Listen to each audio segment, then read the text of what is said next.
Yes.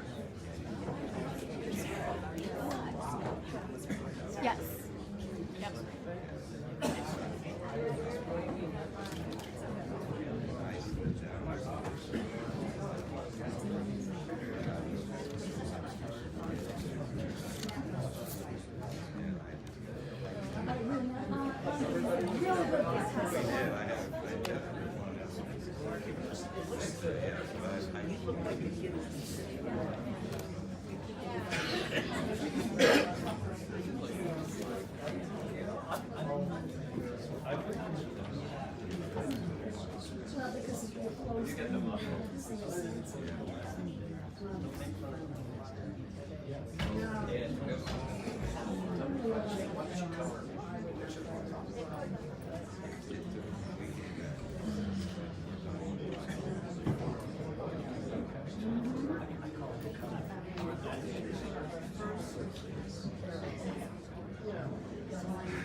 Today is Tuesday, March 26, 2019. This is a Prescott voting session.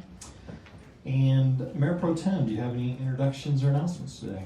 I do, Mayor. I have two announcements. First, I'd like to say hello to everyone and thank you for coming. We're glad that you're here. We have a sad note. Leonard Clarence Smarto was on the City Council for 2 terms and was very active with our P&Z and Prescott Unified Code Development. He did a lot for the city, and we will miss him, and we are sorry that he's gone. His family and they are in our prayers and our thoughts, so God bless Lynn Scamardo. The second announcement I have is on a little happier note. This weekend, we actually built a park. And when I say we, a lot of people, maybe some of you in this room were involved in it, but the Boys and Girls Club received a grant from the Fiesta Bowl, and the Fiesta Bowl used a company called Kaboom, and so we put the word out there to get volunteers to come on Saturday. On Thursday and Friday, the Over the Hill gang prepared the land. And then on Saturday, over 100 volunteers showed up. We literally built the park in one day. So we have some pictures we'd like to show you, and we had a great time.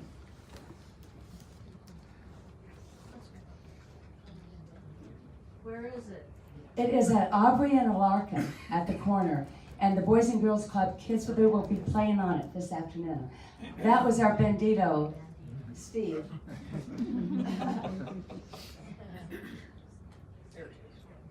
Marty Grossman and Steve Shiska. And of course, Joe Baines led the effort. And that's the finished product. And there's Mayor Mingarelli. Excellent. So that's a job well done. And that park will be dedicated to the city, and then all kids will be able to play on it. So, we need that park because the only other park we have is Granite, and that's a long way away from Alarcon and Aubrey. So, congratulations, Joe. Thank you, Mayor Pro Tem.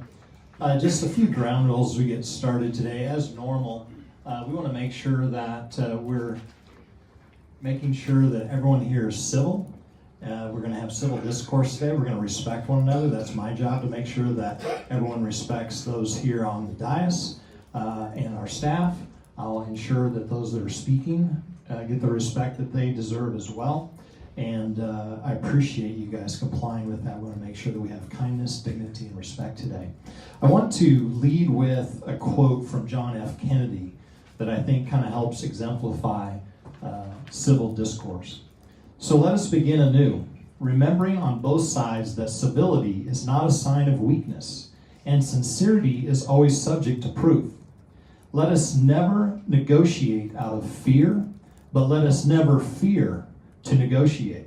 Let both sides explore what problems unite us, instead of belaboring those problems which divide us. I think those are great words of wisdom for us today. We're going to have an invocation by Father Ian Emil Dunn, All Saints Anglican Church, and then Councilman Lamerson will lead the Pledge of Allegiance.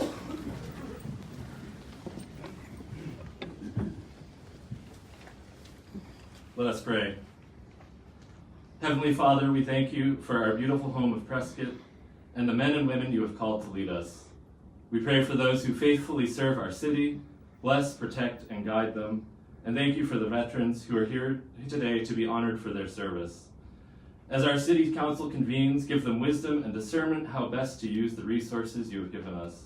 Thank you for all those who care about our town and came out today to show their care and passion. Help us to remember that we are all neighbors who you have called us to love one another. Give us patience that may be expressed through charitable words towards one another as this meeting continues. Through Jesus Christ, our Lord. Amen. Amen. Please join me in the pledge. I pledge allegiance to the flag of the United States of America, and to the republic for which it stands, one nation under God, indivisible, with liberty and justice for all. Thank you, Father. Let's please call roll. Mayor Mingarelli, Present. Mayor Pro Tem Orr, Here. Councilman Blair, Yes. Councilman Good, Here. Councilman Lamerson, Here. Councilwoman Scholl, here, Councilman Sishka. Here. All are present. Thank you. Proclamations, please. Vietnam Veterans Day.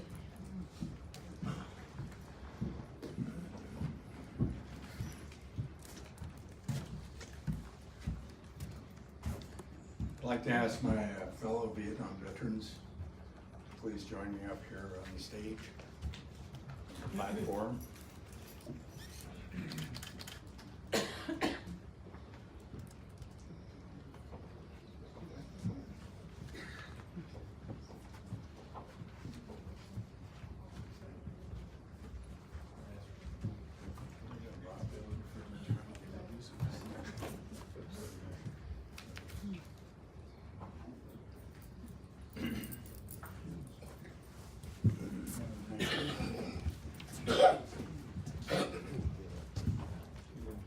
When I returned from Vietnam,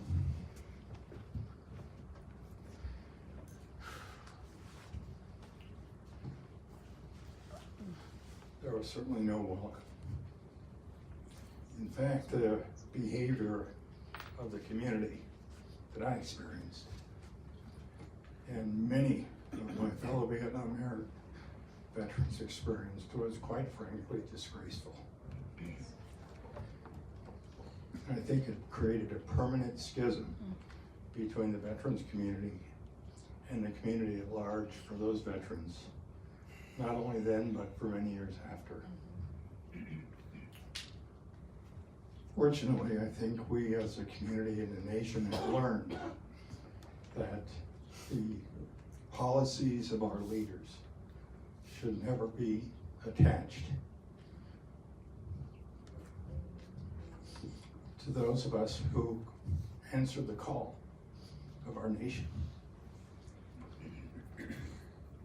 And it certainly warms my heart to live in a community that honors veterans and celebrates their service.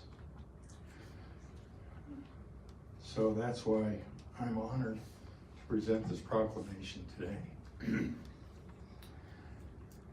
Whereas 9.2 million men and women served the United States military from 1964 to 1975 during the Vietnam War era, and whereas 58,724 men and women died serving the United States during the Vietnam War, whereas approximately 70% of the nation's Vietnam veterans are still alive today, and whereas 97% of Vietnam veterans who served were honorably discharged from their service, and whereas most Vietnam veterans received no welcome home nor were honored for their service after the war ended.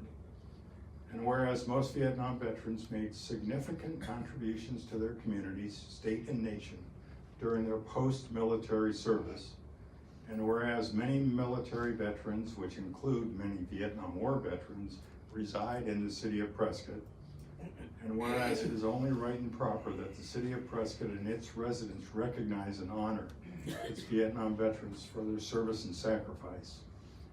Now therefore, Greg L. Mingarelli, Mayor of the City of Prescott, does hereby encourage all citizens to recognize and honor Vietnam War veterans of the City of Prescott, and does hereby proclaim March 29th, 2019 as National Vietnam War Veterans Day. Please thank these Vietnam veterans.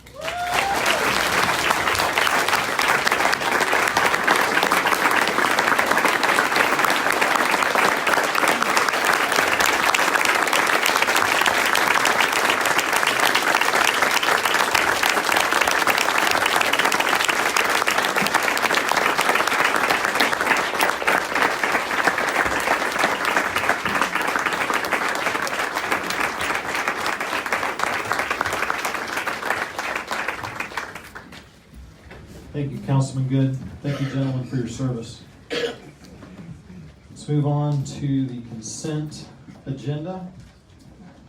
Any member want to pull anything from the consent agenda at this time? If not, we'll entertain a motion. Mayor, I move to approve consent agenda items 7A through 7I. Second. We have a motion and second. Please vote.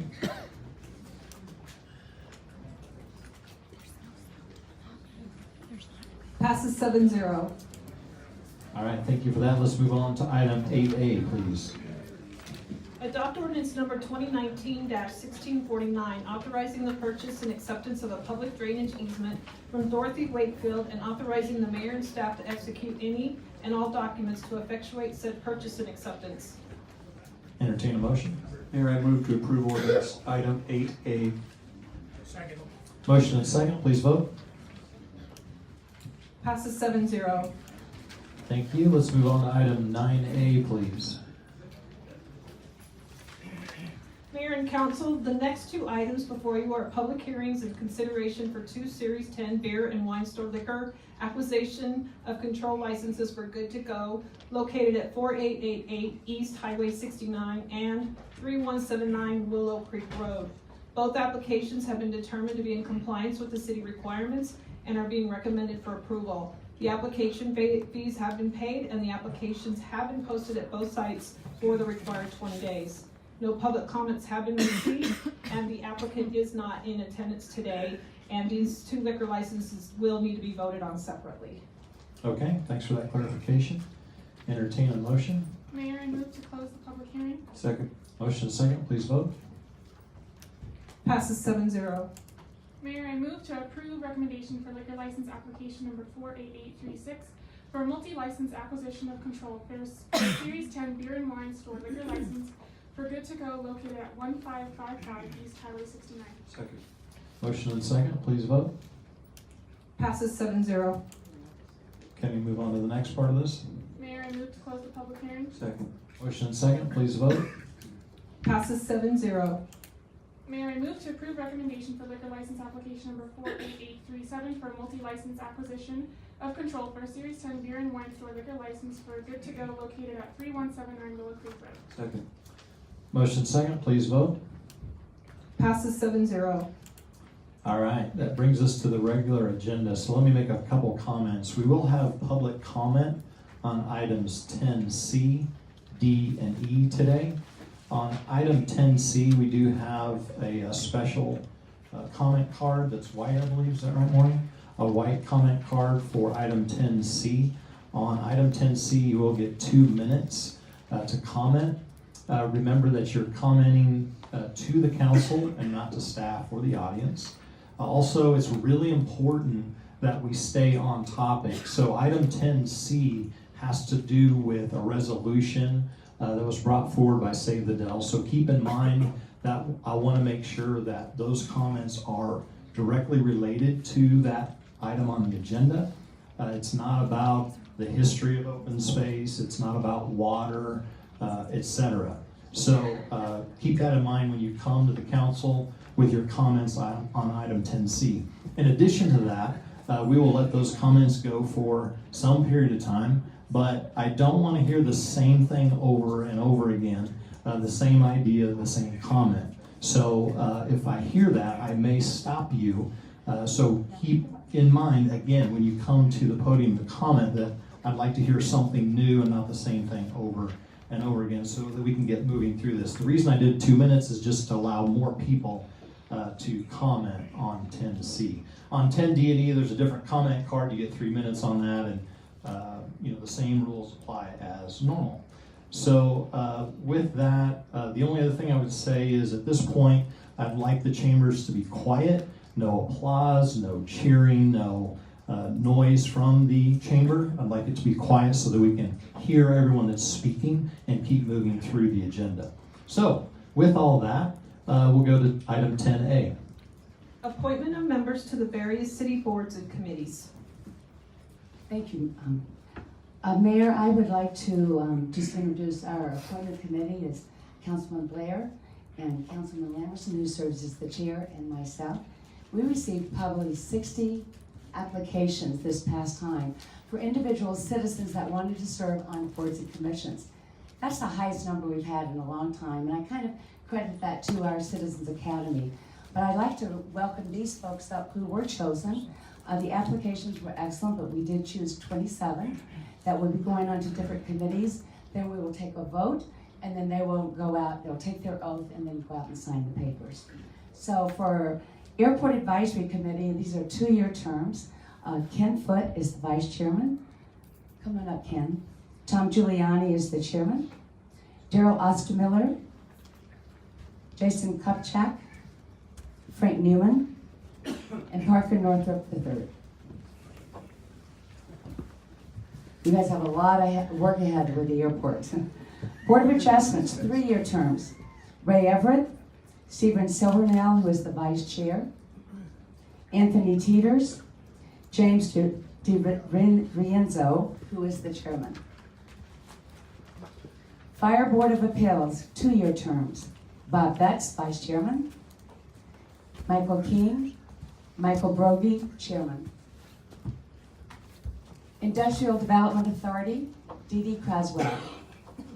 Planning and Zoning Commission, 4 years. George Sheets, the chairman, and Jared Nanke, vice chairman. Prescott Preservation Commission, 3-year terms. Michael King, Richard Sprain, Marianne Settles. Robert Burford will be the chairman, and Michael Bilcour is the vice chairman. And our last committee to receive new folks on it, the Tourism Advisory Committee, 3-year terms. James Dawson, Peter Guevara, Tricia Lewis, Linda Nichols, and Fred Vale. I just want to say how much we appreciate all of you being willing to serve. And as of now, then we will have the clerk give you your oath of office. Oh, we have to vote. I'm sorry.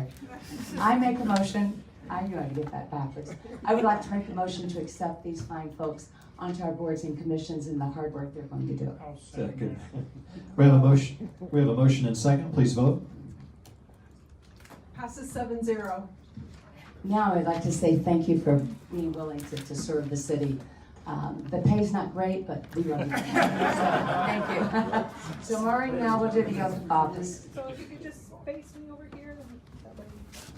All right, so before I get started on this, after you take your oath, I would like you just to head out these doors right here, and Francis will meet you, and then you have a piece of paper that you have to sign for me. So, and she'll guide you, and then if you want to come back to me, of course, come on back in. All right, so what I need you to do is hold up your right hand, repeat after me. I state your name. Marianne Settles. Do solemnly swear. Do solemnly swear. That I will support. That I will support. The Constitution of the United States. The Constitution of the United States. And the Constitution and laws. And the Constitution and laws. Of the State of Arizona. Of the State of Arizona. That I will bear true faith. That I will bear true faith. And allegiance to the same. And allegiance to the same. And defend them. and defend them against all enemies, against all enemies, foreign and domestic, foreign and domestic, and that I will faithfully and that I faithfully and impartially and impartially discharge the duties discharge the duties of the office of board member of the office of board member according to the best of my ability, according to the best of my ability. so I do affirm. So I do affirm. Congratulations. Very nice.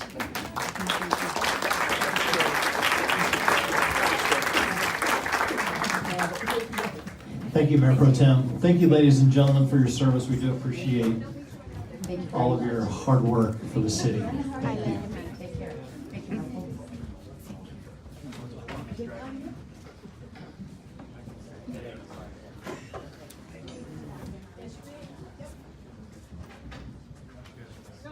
All right, let's move on to item 10B, please.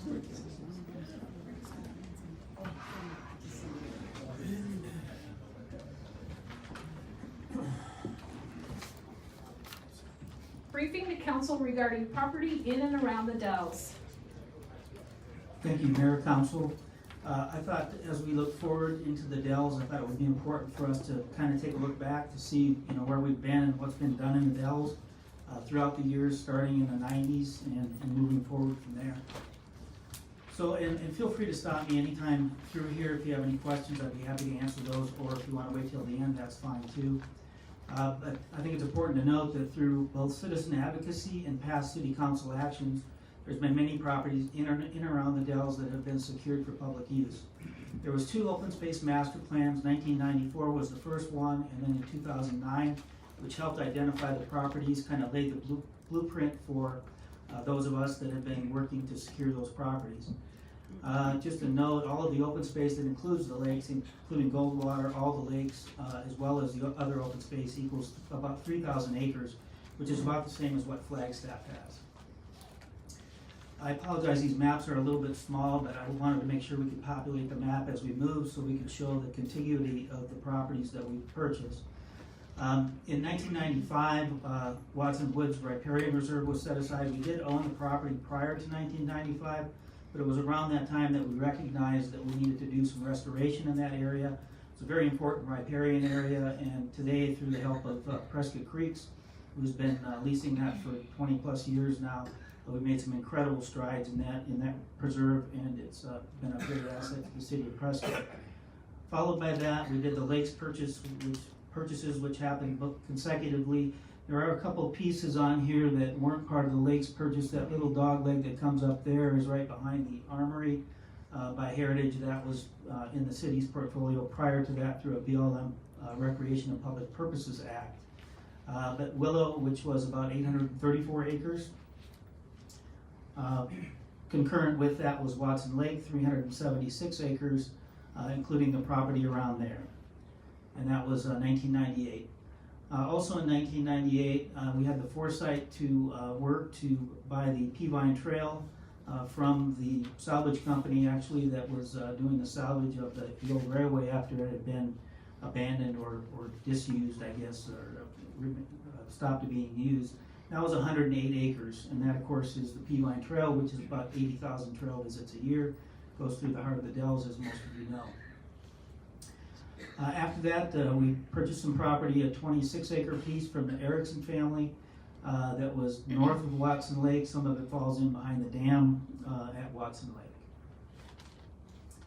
The next one was a 34-acre, 33.2-acre piece of the Storm Ranch that protected part of the shoreline of Watson Lake. It was important there to protect that shoreline, which you'll see later some of the other properties. The strategy behind those was not only were they in the Dells, but they protected the shoreline of one of the 2 lakes. The next one in 2005 was the Payne open space purchase. That was actually done with the Trust for Public Lands. They donated it back to us for a small fee. It does have a conservation easement on it. That is, for those of you that are familiar with it, kind of the trailhead and the basis for the Flume Trail, which is another very popular trail that goes back behind the Watson Lake Dam and gets a lot of visitation as well. After that, there was a small piece that's off of Calvary Lane, which would be on the west side of Highway 89, just behind the dam at Willow, 8.75 acre piece. Hisakota open space that was done in 2007. After that, there was a 36-acre piece that was purchased in the Granite Gardens. This has been another one that's a very popular trail system for us. On Highway 89, as you go through the Dells, right across from the Granite Gate Resort, it goes back in there. That's where the Over the Hill Gang built the infamous steps. I don't know if you've been out there, but it's about 60 steps that go up. A lot of climbing goes on in that area. I always taught that as one of the most family-friendly hikes. A lot of the white dot trails that go through there, so it's a really fairly short hike, less than 2 miles, but really good for the kids and really some good views out there too. So, you know, as I go through there's definitely some strategy involved in that. We obviously value the Dells and the unique beauty that brings, but there's also some strategy that went with that, was about recreation and that tourism visitation that goes along with that outdoor recreation. That was followed by the Harold James open space purchase, 80 acres, which is now the Constellation Trail. About 60,000 trail visits there a year. We just built a parking lot there at the trailhead. We'll be installing restrooms in that in the next fiscal year, if council approves that. And that, like I say, is very popular, and I'm proud to see the parking lot is at capacity on a lot of good weekend days. So that was 80 acres. Followed by Granite Haven. That was another piece just off of Calvary Lane behind the dam at Willow Lake that kind of tagged on to the Hisakota piece. Small, 5.62 acres. Followed by the Green open space, which is again on the west side of Highway 89, pretty close to where Willow Creek runs across or under the road there. This one was unique in that it was the only one that was done where the Green family actually donated $60,000 back to the City of Prescott to be set up in an endowment through the Arizona Community Foundation, which we get about $5,000 a year that goes towards our open space maintenance. The next one was the Beer Day open space in 2009. This was a fairly small piece, 13 acres, but what it did is it protected the shoreline. There was a cove at Willow Lake that allowed us to get the trail around there, and that's really what enabled us to finally complete the loop trail around Willow Lake, which I believe is about 5.7 miles in a nice hike. Then last year we did a 160-acre purchase in the heart of the Dells, Storm Ranch, about 160 acres, which with the help of the Over the Hill Gang, we built 6.4 miles of trail on that and heavily visited, a lot of publicity on that. And again, there's an economic component to all of this that we've done in the Dells, which is that visitation that comes associated with the outdoor recreation. The last one was through a development agreement, Whispering Rock open space right across from Embry-Riddle. 25 acres was donated to the city through that development agreement. It's contiguous to some properties that the City of Prescott already owns. Again, unique rock formations, definitely is part of the Dells on the west side of Highway 89. So altogether, that the total acreage is in the Dells, contiguous, for the most part contiguous, just under 1,900 acres that's been done over the last 20 plus years. This is a little roll-up of those properties, including the lakes. There's been just a little over $33 million that have been spent, including the lakes in the Dells area. This is all property in the Dells area. Does not include the P-Line Trail, doesn't include Watson Woods, doesn't include Goldwater Lake, doesn't include Acker Park, but that's, again, altogether, all of those together are about 3,000 acres. So a pretty significant focus in the Dells. If you include the lakes in there, $28 million of the 33 has been spent in the Dells. I think for a long, long time, past councils, citizens that were advocates of open space have recognized for a long time that the Dells are a big part of Prescott's identity. So that's why the focus of that spending happened in that area. Some things that we're working on in the future, I want to tread lightly on this because negotiations with private property owners are something that has to be done one-on-one, at least initially, until they're brought to council for a public discussion and vote. But we do have some negotiations going on some significant property in the Dells with a private property owner that we feel like we're pretty close on. There will be opportunities associated with the Arizona Eco Annexation request. We do have some grant applications out, some federal grants that we're hopeful will land. We should know here this spring, later in the spring, that could help us with some additional monies in the Dells for some future purchases. We also have been working on an agreement with Arizona Eco for a 30-foot trail easement that would connect the Peavine Trail to Chino Valley. So currently the Peavine Trail kind of dead ends up to the airport, and with the airport extensions that have happened over the years and other things, the need to reroute that trail a little bit further to the east is the only way we'll make the connection to our neighbors. Again, that's really important too. The long-term goals that we've set a long time ago is to connect to our communities with non-motorized trail system that will allow opportunities for alternative forms of transportation. So those are some things that are going on right now. I've kind of gone over some things that have happened in the past, and with that, I'd be happy to answer any questions. Joe, thank you for your presentation. I think it's very important for the council and the public to know some of the history and some of the significant properties that have been purchased in and around the Dells. I was a little surprised the first time you showed me the report to see 3,000 acres of open space is significant, plus, about 1,900 acres in and around the Dells. So I think that helps paint a better picture of the public to know what's kind of left to do out there. But there is significant purchases. I did ask Councilman Blair if he would just give us a little bit more history in regards to previous council and kind of how some of this came about. I wish Elizabeth was here to do this right now, but she's not. But I think the time goes back to the Open Space Alliance when Tom Pettit, who has passed away as well, and Elizabeth Ruffner got together and started the Open Space Alliance, which George Sheets is now the chairman of. They went back to a time when I was on council in 1998, and we had an open space road tax. And as soon as that tax passed, the Open Space Alliance wanted to purchase Glassford Hill and Badger P Mountain because we had a funding source that was secured by a sales tax. At that time, the council I was sitting on then, and I've sat on 8 different councils with 5 different mayors, said, no, we're not going to spend our money that way. Those lands are secured by the state. We, the citizens, already own them. There is no water to those parcels, and there's no infrastructure to them. So at that point in time, when Sam Steiger was the mayor, the mission is what do we do with the money? And we put together 2 different lists at the time with open space purchases on them. And the very first one we bought had to do with the scar that was on Thumb Butte, and that was prior to the open space money being available. And this city council at the time stepped up, bought the piece of property and preserved and went back and retrofitted that scar that was on Thumb Butte, and that became the first open space parcel that we bought collectively as a council. So as time has moved on, I hope everybody understands that this community has become a big eco-tourist attraction, and a big part of it is the trail system that we have in this community. We have the folks that are going to build new airplanes out at the airport. One of their biggest statements of why they're coming here with their manufacturing is because of our trails and open space and the sheer beauty of our city.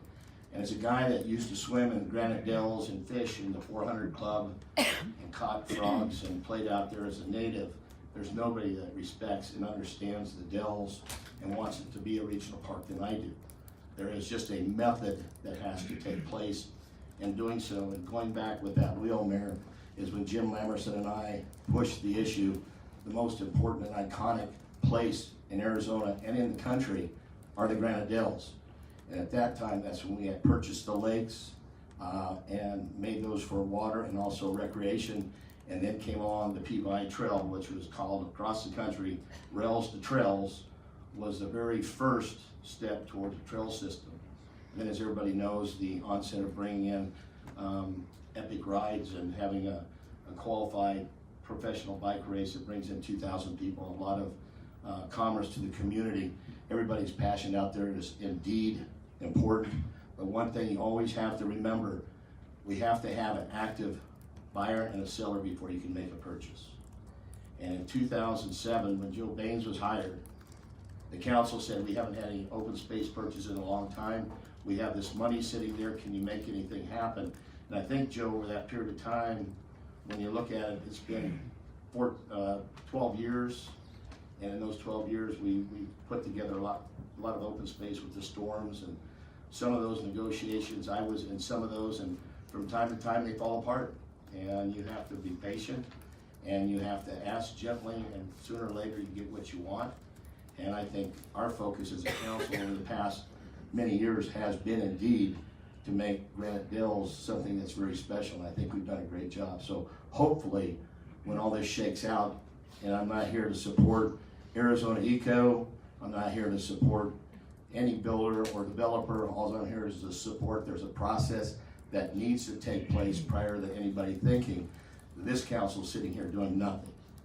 Because in all the councils I've been on, we've done a lot, and I think Joe just showed that to you on the board. So I think we've done quite a job. Yep. You know, Steve, I'll just add to that. You know, as you said, we've sat on a number of councils. Mary was here. Mary helped. You know, there's a lot of other council members, people that put their pants on one leg at a time and went to work in the city of Prescott every day, that owned businesses in the city, that retired here, that wanted to help preserve who we are. And that's where we are today, and we're working towards that some more. Yeah, and one other thing I think is extremely important to understand is the fact that these are public open spaces. Through all the annexations I've sat through, there's also private open spaces, including Prescott Lakes and their golf course for wildlife corridors, including the Hassayampa gated community that has open space that's private with wildlife corridors. So let's not forget the developers that developed, the contractors that contracted, and the very houses that a lot of people in here live in. Those folks were made to, through city code, put up 25% of their land. It may be private, but it's still open space, and I don't want people to forget that either. Very good. Thank you, gentlemen, for that history, and we owe it to previous leadership, yourselves included, for the 1,900 acres that we have in Granite Dells and the 3,000 acres of total open space that we have at this point. And Joe, thank you for your work on that as well. Any questions, comments from the council? Must have been a very good presentation. Way to go, Joe. Thank you. All right, thank you. Let's move on to item 10C, please. Adoption of resolution number 2019-1681 endorsing Save the Dells official position regarding Arizona Eco Development's annexation, rezoning, and development in the Granite Dells. All right, we have a 10-minute presentation, and then we'll do public comment. Tom, good to see you. Good afternoon, good to see you. Mayor and Council, my name is Thomas W. Roosting. I'm a citizen of Prescott and reside at 2194 Forest Mountain Road. On February 26, 2019, I had the honor and privilege to submit a petition and resolution to the City Council on behalf of the people of Prescott and Save the Dells. The petition read as follows. Petition for the Prescott City Council to adopt a resolution to endorse the Save the Dells official position regarding Arizona Eco Development's annexation, rezoning, and development in the Granite Dells of Prescott, Arizona. The petition is supported by the Save the Dells Political Action Committee and now more than 5,000 signatories attached to the petition who have pledged their support to Save the Dells by signing the petition of support for the Save the Dells official position, which seeks to protect as natural open space 500 acres of Arizona Eco Development's 2,500 acre development clustered in the Granite Dells. And I turned in 250 more signatures just now. The text of the petition at the top of our Save the Dells petition, it reads as follows. The most magnificent portion of Granite Dells is under imminent threat from Arizona Eco Development's misguided plan to build hundreds of homes surrounding the Point of Rocks, as well as a sprawling hotel and 8 miles of roads that would cross the Peavine and Iron King Trail 5 times. We, the undersigned, ask the Prescott City Council and the developer to negotiate an agreement that protects this 500-acre portion of Granite Dells and the ecologically important wooded valley along No Name Creek as a publicly accessible natural park in perpetuity, in exchange for the many benefits of annexation enjoyed by the developer. By signing this petition, I pledge my support for Save the Dells' official position on AED's annexation, rezoning, and development into Granite Dells. The resolution submitted is 2019-1681. The entire resolution was submitted to the mayor and each council member, city manager, and city attorney. The entire resolution is also on the Save the Dells website, and I will therefore only read the title paragraph and the final paragraph. A resolution of the mayor and council of the city of Prescott, Yavapai County, Arizona, to endorse Save the Dells' official position regarding Arizona Eco Development's annexation, rezoning, and development proposal in the Granite Dells of Prescott, Arizona. And now the resolution. Now therefore, it is resolved that the Prescott City Council endorse the Save the Dells' official position, that the Prescott City Council and Arizona Eco Development negotiate an agreement that protects Arizona Eco Development's 500-acre portion of the Granite Dells and the ecologically important wooded valley along No Name Creek as a publicly accessible natural park in perpetuity in exchange for the many benefits of annexation enjoyed by the developer.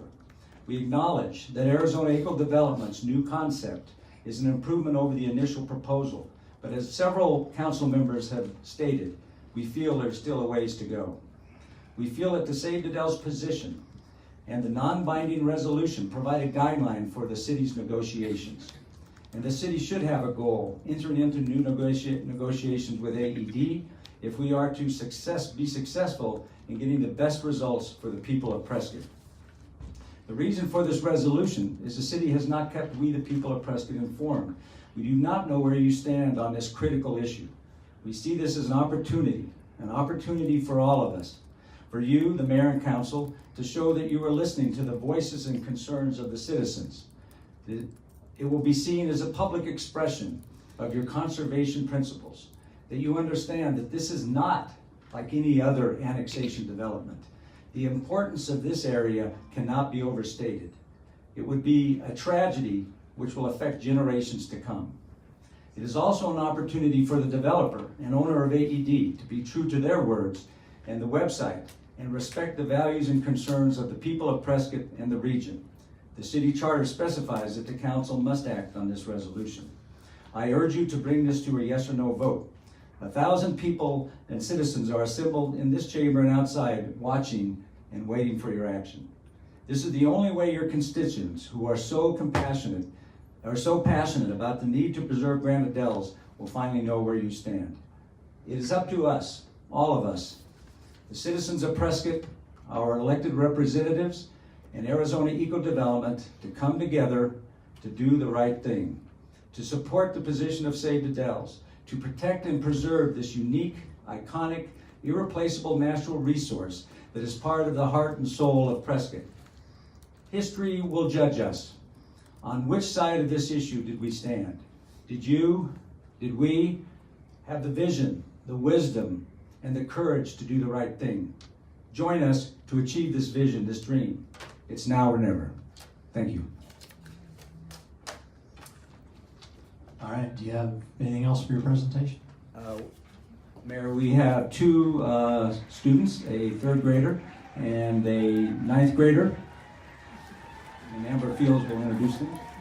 They developed research projects on their own, unbeknownst to Save the Dells. Hi, I'm Amber Fields, Vice Chair of Save the Dells, and I'd like to introduce Sedona Ortega. She's a freshman at Tri-City Prep High School, and Suli Sherman, she's a third grader at Skyview Elementary, and they, as Tom said, they've done a few projects we'd like to share with you about the Granite Dells. Thank you. Hello, my name is Sedona Ortega, and there are many reasons I believe the Granite Dells, 500 acres of the Granite Dells specifically, should be protected. But one of the main reasons I'm here today is to emphasize and encourage you to think about future generations when you are making this decision. The decision you make now is going to have a lasting and irreversible impact. Today, Suli and I, as well as some of my friends and many people, are here representing the young people in our community. I don't know how often each of you go out to the Dells, but the Dells are a place that young people go for field trips, research, and fun exploration. I'm a Prescott native, and this is my home. I have grown up here and watched our little town grow up with me. But one by one, the mountains and hills of Prescott have been scraped apart, and new developments have been added. It is completely unimaginable that this could happen to the Dells too.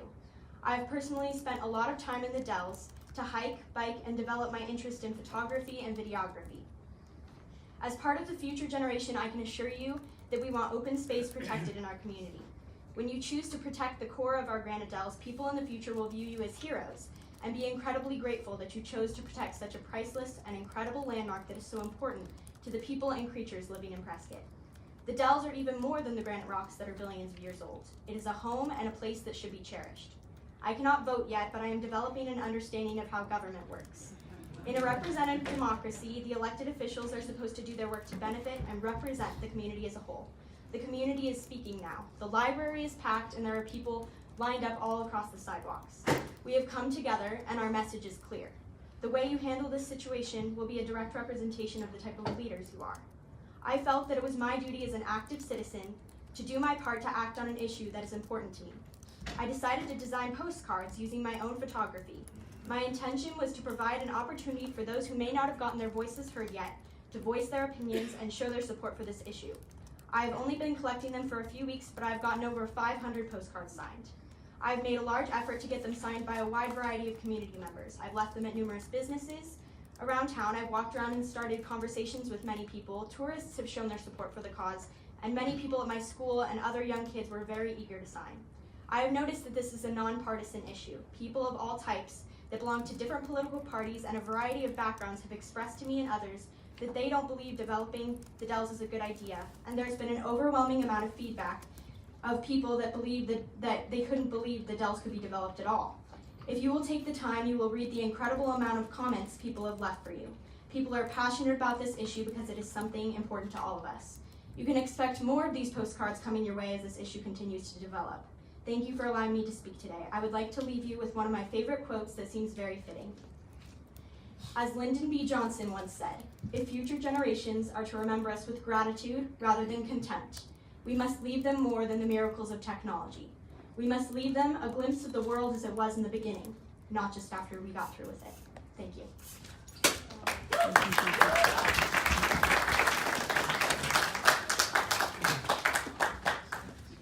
Hello, my name is Sulie Sherman. I'm in 3rd grade at Skyview School. I did a science project as a school assignment. For my project, I wanted to know how people feel about the Granite Dells. I wanted to do this so that I could provide information to the people who decide the future of the Dells. To answer my question, I surveyed 3 groups of people. I interviewed business owners and visitors of Prescott. I interviewed 25 residents on the 2 levels of the public library. I interviewed 18 business people from 14 different types of businesses, including real estate, Harley-Davidson, and taxi driver. And I couldn't resist. I had to go to Frozen Franny's. I asked my dad if I could get some ice cream, and he said to focus. Apparently, a woman overheard me and bought me an ice cream. Anyway, I also surveyed 61 visitors staying at 5 hotels. My results show that 88% of the residents and 100% of the business owners want the Dells to remain as they are now. 76% of the residents and 89% of the business owners added that it is very important to protect the Dells from housing. 80% of the residents and 78% of the business owners said that out of all the public natural places that they value in Prescott, the undeveloped Dells are very important for them. Of the 61 visitors in the hotels, 72% said that they know the Dells, what the Dells are. 75 of those who know about the Dells said that when they visit Prescott, they also visit the Dells. 74% of these same visitors said that the Dells are very important for them. In conclusion, the results show that most residents, visitors, and business people think that the Dells are very important and should remain as they are now. Thank you. Good job, thank you. All right, we'll move on to public comment. We have the white comment cards like I mentioned. You have 2 minutes. We do have a little timer up here on the podium for you. We want to make sure, again, a reminder that we want new ideas and comments. We have received lots of different emails, phone calls, messages regarding the Dells. Very important, though, to stay on topic regarding the resolution that Dr. Roosing just read. So I'd like to hear comments related to that and private property. So with that, we'll kick it off. And Maureen, go ahead. Gary Beverly.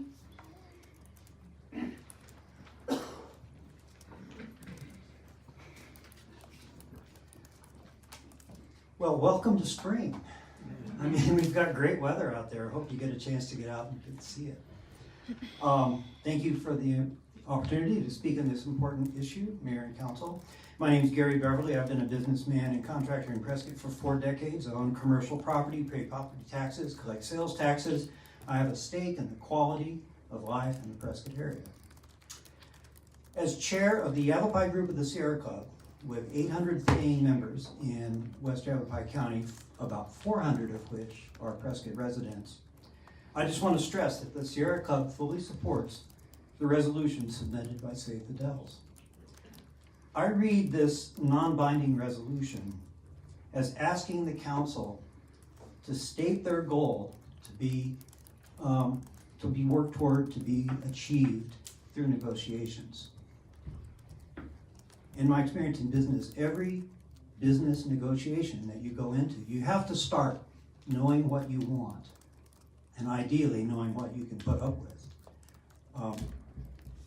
So we recognize and appreciate the council's recent efforts to negotiate.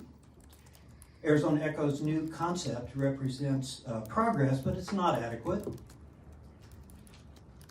Save the Dells and the city's efforts have helped move Arizona Echo to this point. This is progress. We have a ways to go, so the Sierra Club asked the city to continue working with Arizona Echo to achieve the negotiating goal represented in the resolution. The city has a very strong negotiating position, and this is my main point I want to make to you. I pointed this out in an op-ed published in the Courier this morning and that I sent to each of you yesterday. The op-ed points out that annexation into Prescott is by far the best alternative for the citizens, for the city, and for Arizona Echo. If you could rack it up real quick, that'd be great. Yes, sir. Thank you. The developer's threats to go to Prescott Valley or Yavapai County are not credible. There is a solution that will respect Arizona Echo's investment and protect the Dells. We stand ready to help you find that solution, but we need improved transparency from the city. Thank you for your comments. Thank you. Let's play poker now. You've got 5 aces. Thank you. Joe Trudeau.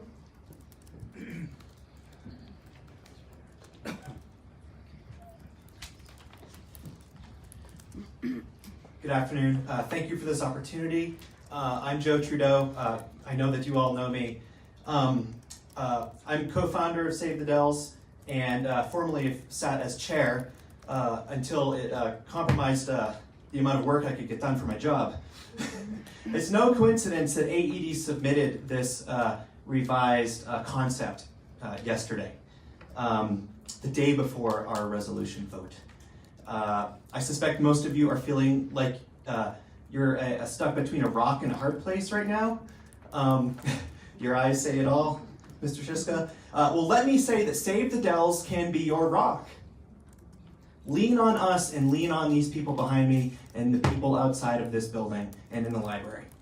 Abraham Lincoln, this is like the 4th president quote already tonight, right? But Abraham Lincoln said, "Public sentiment is everything." With public sentiment, nothing can fail. Without it, nothing can succeed. Hundreds, if not thousands, of comments have been submitted to the city thus far regarding this annexation. Nary a day passes without a story or letter in the paper. And even radio outlets, which conventionally don't take up conservation initiatives as stories, are featuring this debate on the airwaves.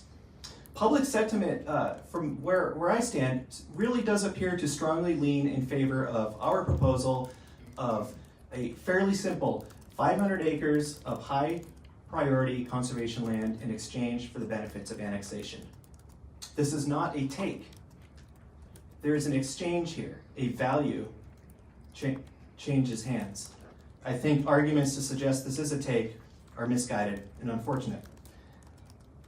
Please support our non-binding and, from my position, a very reasonable resolution.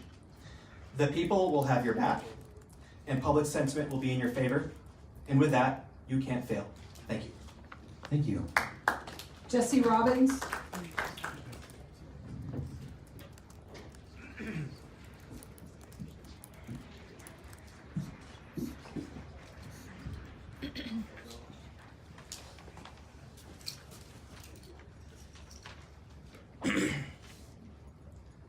Good afternoon.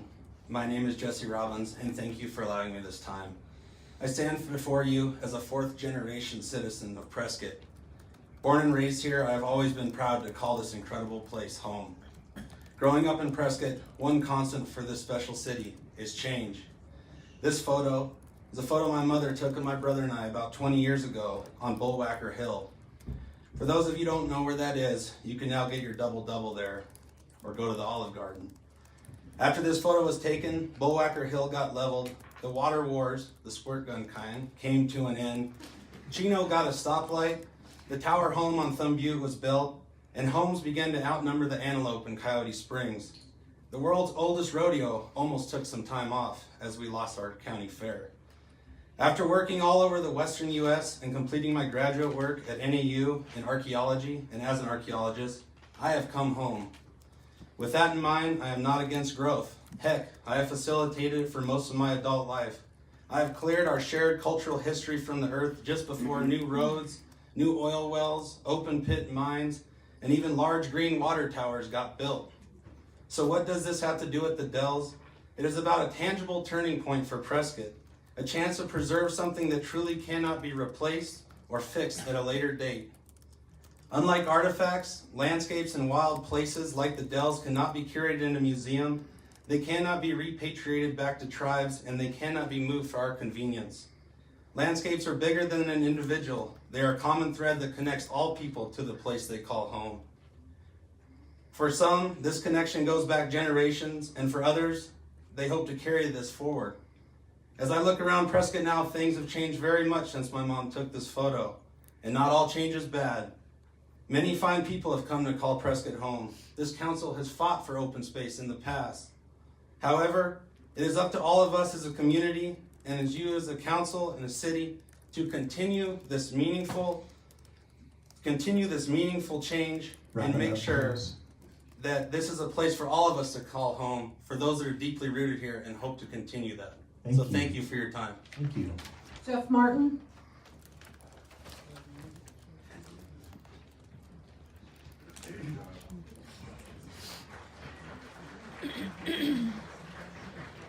So I see we have a fellow archaeologist here. I recently started my professional career in archaeology. I've actually been working in experimental archaeology for over 13 years, and there's a few concerns that I have that I want to address the council. We've talked about the history, but what about the prehistory? Well, there's over 30 identified sites in the Dells. These 30 sites connect Willow and Watson Lake. They were predominantly occupied right after agriculture, so we're talking early ag sites and shortly after the domestication of crops. This period lasted well into the pre-classic. Prescott culture occupied this area and created a vast trade network. Some of the trade items we see are red on buff ceramics, scarlet macaws from Mexico, stone pallets, shell jewelry, and much more. So what about the risks? Well, in recent years, we've seen an increase in theft and vandalism. This isn't only at the Dells, this is at sites all across Yavapai County, into the Phoenix Valley, and throughout the Colorado Plateau. And then also buried archaeology. The Phoenix Valley carries some of the richest archaeology in the entire Southwest. Well, right now, it's buried. A lot of it's buried. It's buried under concrete. So we're talking about the resolution, please. Yeah. Sure. So I want to encourage you, the council, to protect this area. Protect it, preserve it. And I know we've gone over a lot of presidential quotes, so I want to leave you off with a Cree quote. Only when the last tree has died and the last river has been poisoned and the last fish has been caught, we will realize we cannot eat money. Let's do the right thing. Thank you. Amber Fields.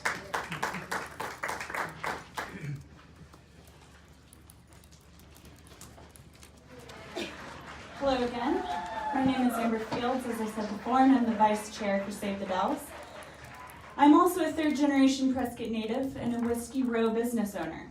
As such, I understand how important the Granite Dells are to our community.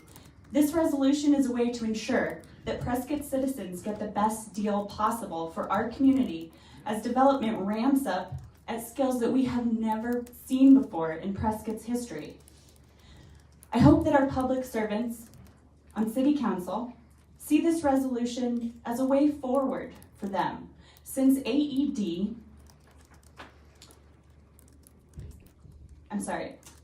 I hope that you see this as a way forward for them in your negotiations with AED, especially since AED submitted a revised concept yesterday.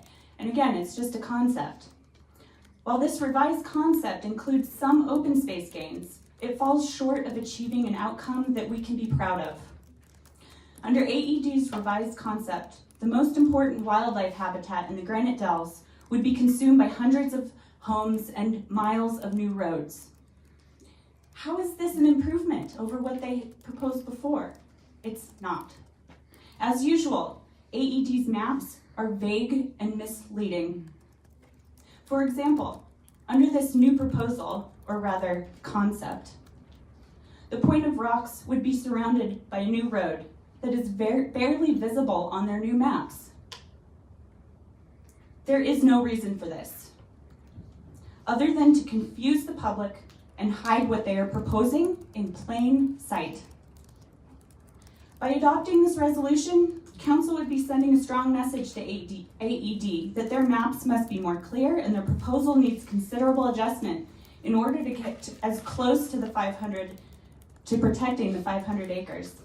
You can wrap it up. Council, you represent the people of Prescott, and the people of Prescott want you to protect these 500 critical acres in the heart of the Dells as public open space in exchange for the numerous benefits of annexation. Thank you. We hope you listen to their voices. Thank you. Tom Whitaker.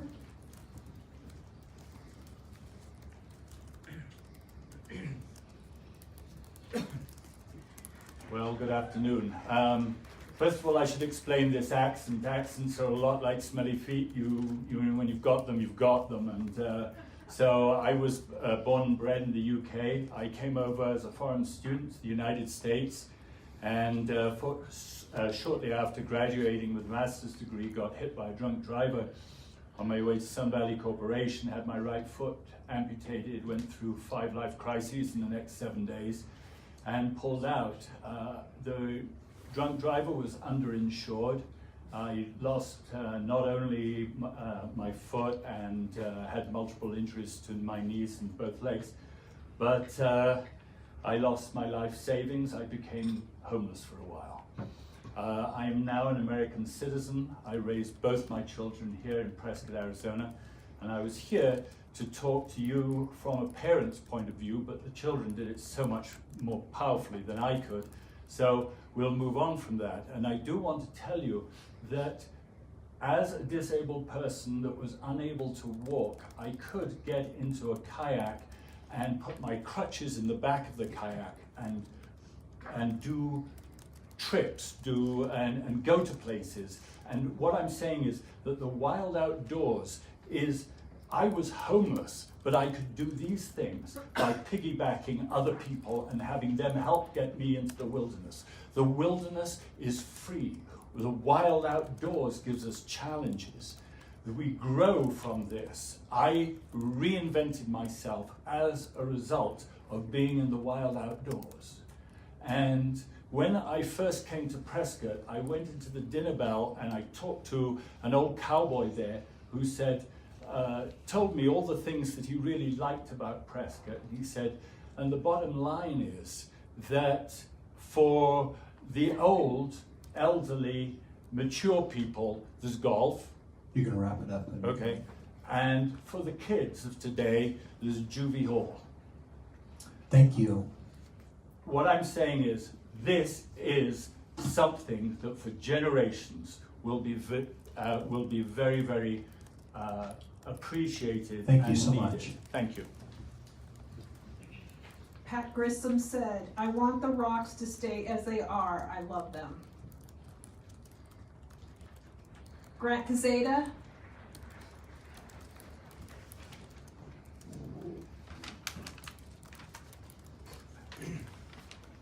Mayor and council, I grew up here. My name is Grant Casada. Business owner. I served in the United States Army, 6 deployments, Iraq and Afghanistan. I still serve in the Arizona National Guard. I kind of watched this whole thing unravel from pretty far away. I have quite a bit of peers and friends that stand on both sides of the aisle, probably more so leaning towards saving the Dells because we're all from this area. I consider myself very fortunate to look out and see quite a bit of peers and friends here, and then know that we collectively can come together as a community to at least discuss this, hopefully with respect, like you said, sir. However, sitting and watching this unravel over the last year and a half, a few things came to mind, and as a student of history, especially the foundation of our nation, I want to just bring some of those to light. One of the top issues the framer talked about, or the framers of the Constitution, was the importance of property rights. While they believed other rights were more valuable, for example, life and liberty, there was no other right that they saw the importance of protecting than that of the property rights. Because of their view, it would be the first and easiest of the populace to attack. James Madison highlighted this in the Federalist Papers, a series of essays arguing in defense of the Constitution. In his Federalist 10, Madison addresses factions. Madison knew that as long as people had different opinions, amounts of wealth, and owned different amounts of property, they would continue to form alliances with those who were most similar to them and would sometimes work against the interest of rights of others. He called these factions. I don't have the time to dissect Federalist 10, but I can summarize it by saying Madison calls on the importance of protection of property rights against the factions, even when, or especially when, we disagree with what they produce. I love the beauty and the greatness of the Dells, but I hold higher the beauty and the greatness of the Constitution. I am asking for self-reflection. Are we at risk of attacking what Madison says in the Constitution is there to protect? Are we becoming a faction? Are we a group of individuals who are using our majority and passion to attack, bully, and to try to pick away the rights of minorities? You can wrap it up. Okay, because they have something we want, or are we using it in a way that doesn't make us happy? I respect each one of your positions. I know you guys will do the right decision, and thank you for this opportunity. Thank you. Jerry Smith Fernara.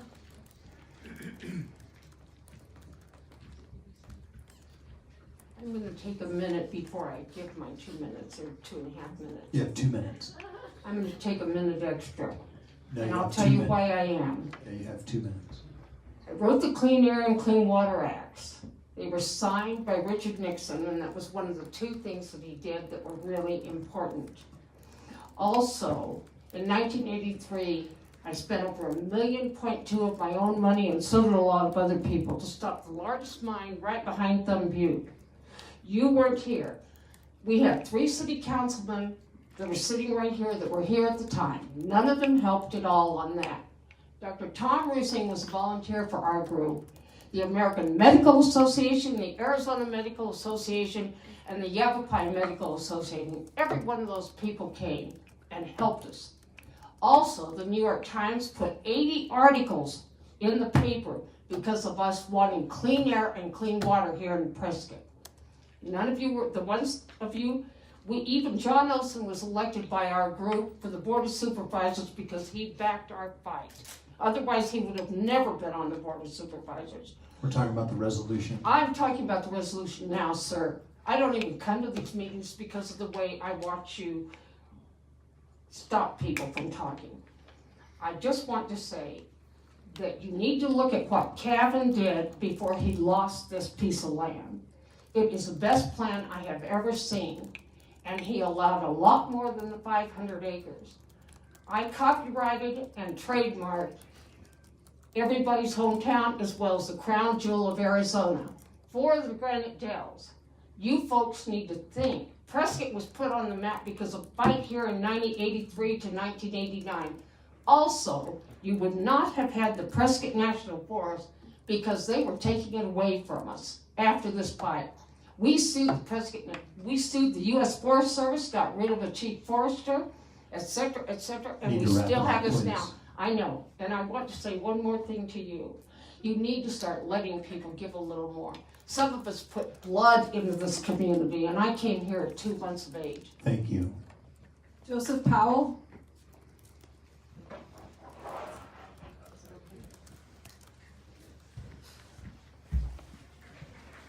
Mr. Mayor and City Council, I'm quite sure my opinion won't be popular, and I'm okay with that.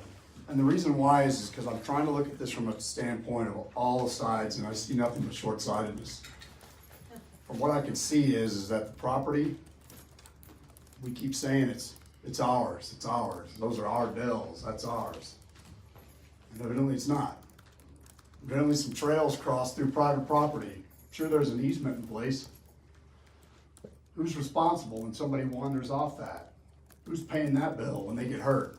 Who takes on those responsibilities? There's a lot of short-sightedness going on here. And from my standpoint, as more of a libertarian, I'm looking at it from a private property standpoint.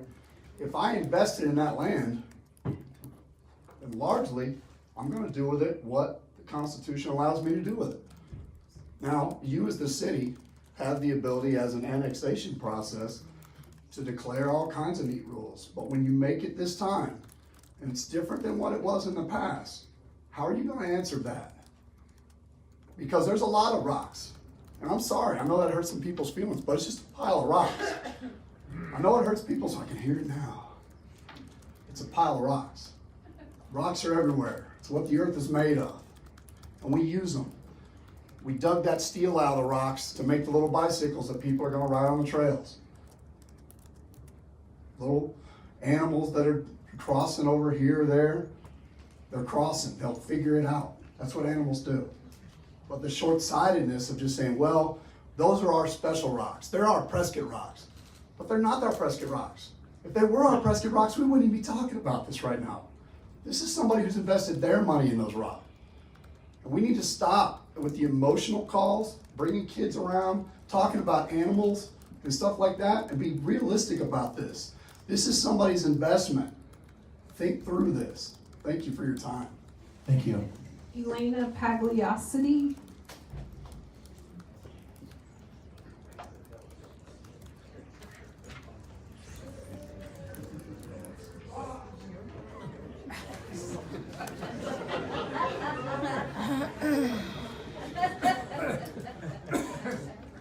Please be quiet. Thank you. When humans first walked the earth, the Dells were here.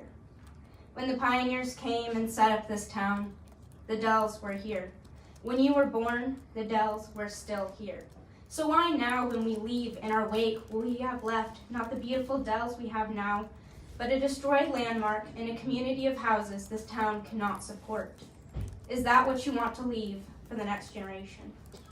The Granite Dells is a place full of memories. Countless weddings, birthdays, and funerals have taken place overlooking the lake, backed by a wall of stunning rock. The Dells are not just a place people in Prescott and the surrounding areas go for outdoor activity, but it is a place people go to celebrate and to mourn. Last year, a person very close to me and my family passed away. It was there at the Dells that her funeral was held.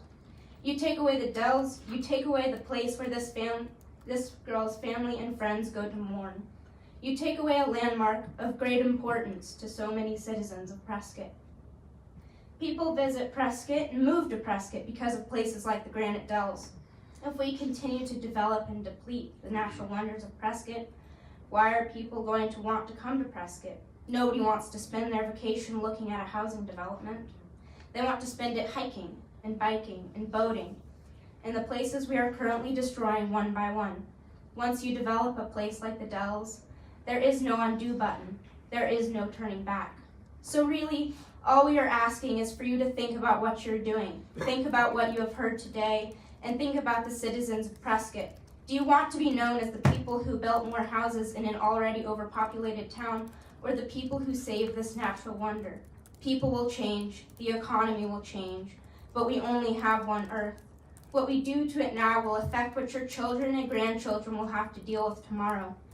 Money is temporary, but the environment is forever. My name is Elena Paliasodi, and my family has lived in Prescott for over 45 years. During that time, my family has enjoyed and respected many beautiful outdoor experiences Prescott has to offer. Every day, we are thankful that we are able to live so close to nature. Thank you for allowing me to speak. Thank you.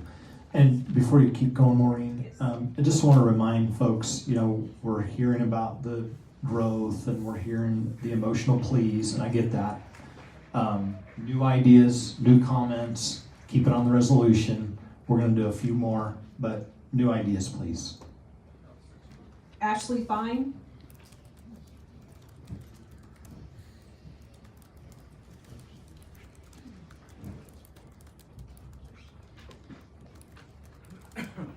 Good afternoon, Mayor and Council. Thank you for the opportunity to speak here today. I know many of you babysat your kids, been on committees with you.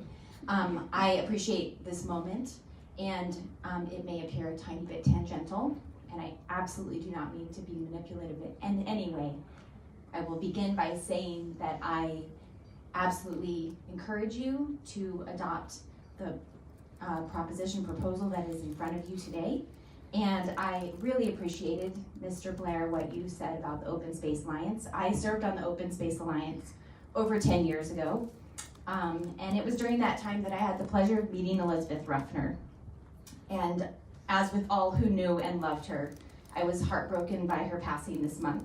But like so many, remain inspired by the legacy of her life and work. I think we all know that if she were alive and well today, she would be here at this meeting reminding us of voter-approved open space initiatives that were never fully realized or funded, or priorities in the city's general plan, and she would certainly remind us of the human and natural history of this region that she devoted the better part of her life to preserving and protecting. Elizabeth had a gift for visualizing our city well into the future. She was intelligent and reasonable. She supported growth and development that proved to have great potential for enhancing our community, but she also had the keen ability to recognize buildings and natural landmarks that had unique cultural, historic, aesthetic, and ecological value. She worked tirelessly to protect our heritage and to ensure that her beloved city grew and did not lose its soul in the process. Several months ago, I attended the hike and bike event to Save the Dells. As many of you know, Elizabeth, in her late 90s, showed up being pulled on a bicycle cart to demonstrate her devotion to protecting the unique and unsurpassable Point of Rocks area in the Granite Dells. This town would not be the thriving, successful community that it is today without visionaries like Elizabeth, reminding us along the way that our future is only as strong as our past, and that we must maintain our story and identity. We must love and respect the land beneath our feet to be truly strong, resilient, and prosperous. Our message is clear. Please look to the future. Please hold dear to the past and the people who love it. Thank you. Thank you. Joseph Bagley.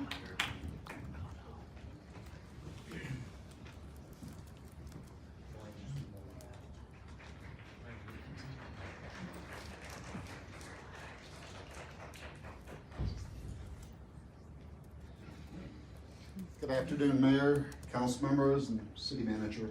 My name is Joe Bagley. I'm here in Prescott. I live in Prescott. Even though I'm a new guy here, I'm here for life. It's heartwarming to hear the stories about the Dells and how people feel. And I just want to share a little story of another town about 130 years ago, in the town of Chicago.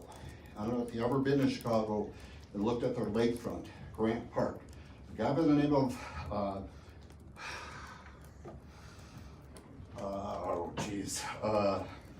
Montgomery Ward fought to preserve the lakefront of Chicago and what it is like today. And he fought for the poor people and for the average people of the city of Chicago. And today, they have a great lakefront. And I really wish and hope that you vote for the people and to save these Dells, and to keep that in mind, because we have a gem here. It's a beautiful gem, and I love it, and I'm here for life. Thank you. Thank you. We're going to do three more. Joyce Van Walsum.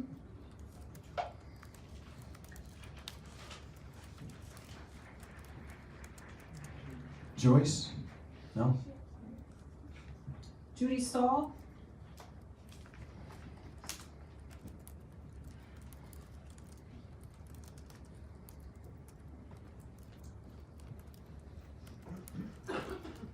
Good afternoon, Mayor, Council, City Attorney, City Manager, and everybody from Prescott who's here. I've lived in Prescott for 27 years. I raised my children here. And I was involved in making sure that Acker Park was not turned into a gated community, which was the plan back in the day. I don't know whether anyone is here right now from the Development Corporation, but I hope that they'll be listening to what's said here, because it seems to me that our economy is going to be well served if we take the long view and realize that in preserving and protecting the 500 acres, which I realize are privately owned, and I do thank the council for everything you've done to bring in the open space, and thank you for that presentation earlier. But in terms of the economy, that we're going to be better off if we're able to protect and preserve this as a park. You know, people talk about what's going on at the border, and now there's a conversation about creating a park and new energy, renewable energy sources down there on both sides of the border. So always, if we can see ways to be economically viable while also sort of elevating the culture, elevating the spirit of the community, I think is for the best. So for my children, my grandchildren, and for all the people to come, I pray that you will support this resolution and do whatever is necessary to save this area for Prescott, and that I believe that both sides will benefit long into the future, that our economy is best served by protecting wild space for our health and well-being, not just physically, but spiritually. Thank you very much. Thank you. We're going to do two more just so we have time for the council to discuss. Oh, do you have Joyce? Okay, go ahead, Joyce. Thank you. As public servants, duly elected by the constituents of Prescott, you by law represent us and make decisions on our behalves.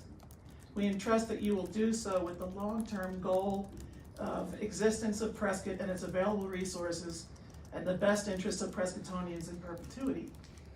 So I ask, how does a decision to largely destroy both a unique natural area, not just rocks, riparian species, the oxygen tank, and the humidity mister that corridor provides, as well as one of the greatest tourist draws that we have in this heaven on earth that we share?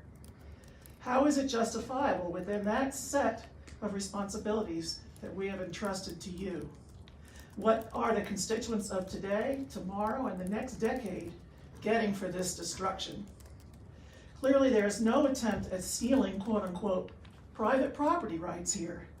The community, as represented by Save the Dells, has attempted continuously to make clear that there is not any secret plan to eliminate AED's right to develop private land. We repeatedly show our enthusiasm for that right. But the annexation proposal must be made in close attention to these responsibilities that I just mentioned. Prescottonians do not have to agree to sacrifice our own water, sewer, public safety, and schools for this company's private property profitability, not to mention road safety and even landfill space. This is a privilege, not a right. And Mr. Giese and Mr. Swanson are asking as if they are being compromised. This is not correct. So please clearly address these points.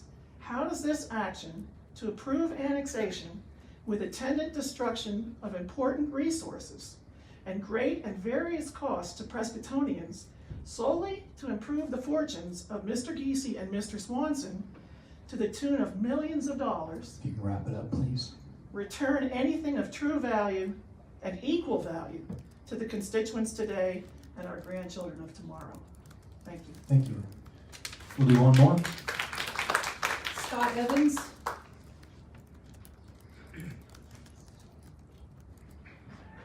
Scott Evans. Beverly Irvin said, please don't let development in the Dells. It needs to be a recreational area permanently. It is a treasure in this area and will draw people from all over the country. I think, is this Scott? Scott? Yep. Perfect, thank you.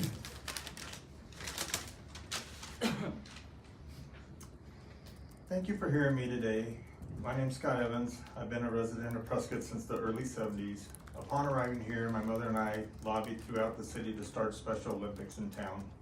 Gerald Brownlow, who owned the sporting store at the time, donated equipment for this cause. Later, I became a vice president of Little League for almost 20 years and was a recipient of the Bill Valley Award. I was also involved in AYSO soccer, which at the time had Judge Bob Keebler on the governing board. I bring this up because Bob Keebler, Gerald Brownlow, and Bill Valley all have Prescott activity facilities named after them. They all felt community involvement and activity creates a stronger community. They taught me that although you have the power and the authority to manipulate, you should treat it like a responsibility and a stewardship, no matter what the issue is at hand. It was an honor to know them. I hope that this issue of the Dells open space will be met with that mindset. The Dells development is a reoccurring scenario that will always have pros and cons. Pros are usually on the side of financial gain, while the cons are usually on the side of keeping pristine, familiar areas untouched. In the best cases, both sides come together for the betterment of the community and the environment. As a contractor, I know the environmental footprint usually expands for unintended and unforeseen reasons, like the Lowe's Hill scar, for instance. My hope is for a clear vision and precise plan for the Peavine area that has become a hiking and biking destination for locals as well as visitors, and that the development doesn't encroach on that unique setting in the Dells. My hope is that the developers and their developing group will see the value in building adjacent to a local destination treasure and keeping it natural as the pride of the new community that they're building. Thank you. Thank you. All right, I appreciate everyone's patience. Thank you so much for all your comments. It's very helpful for the council to hear. At this point, I want to ask the city attorney to talk a little bit about Proposition 400, which governs this type of annexation, and the history with Proposition 400. John, I'd also like you to touch on the resolution.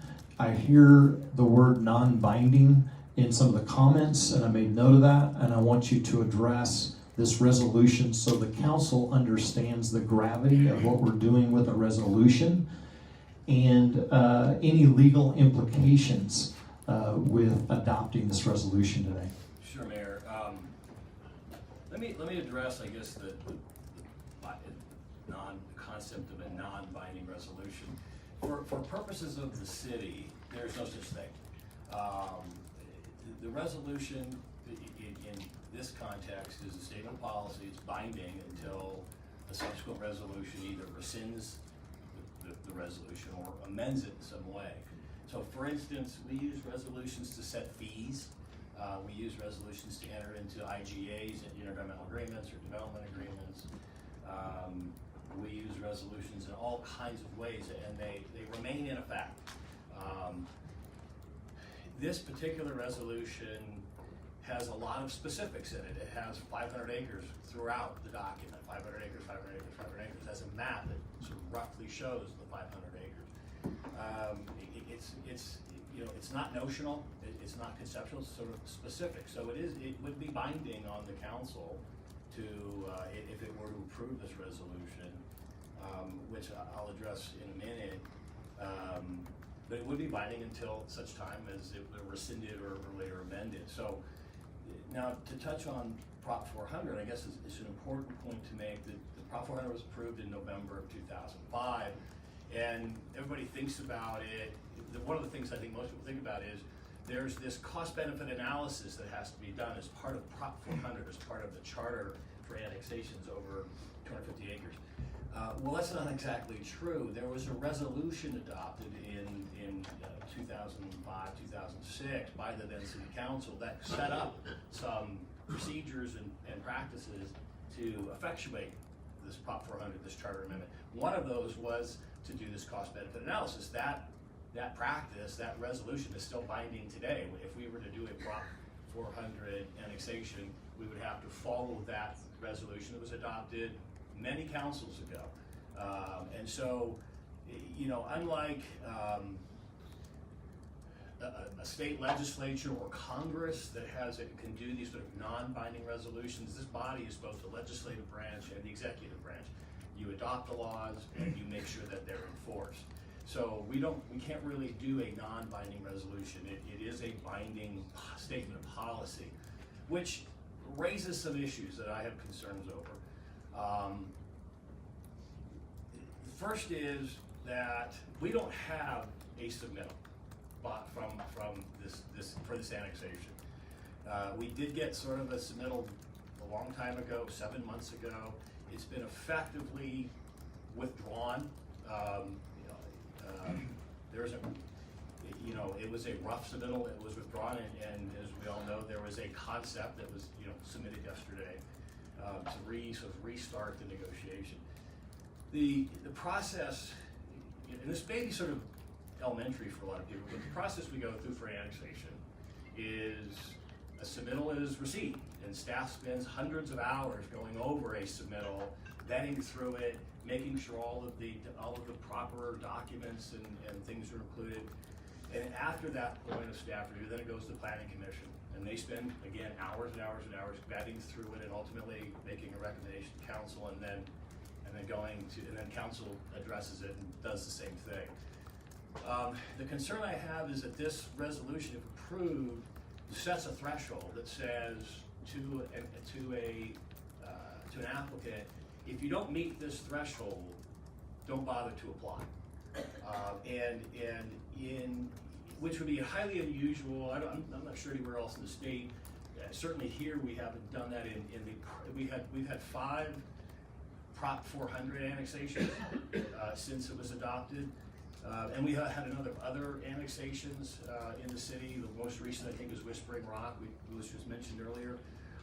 None of those had a sort of precondition that said, if you don't meet this condition or threshold, then we're not gonna, you might as well not bother to apply.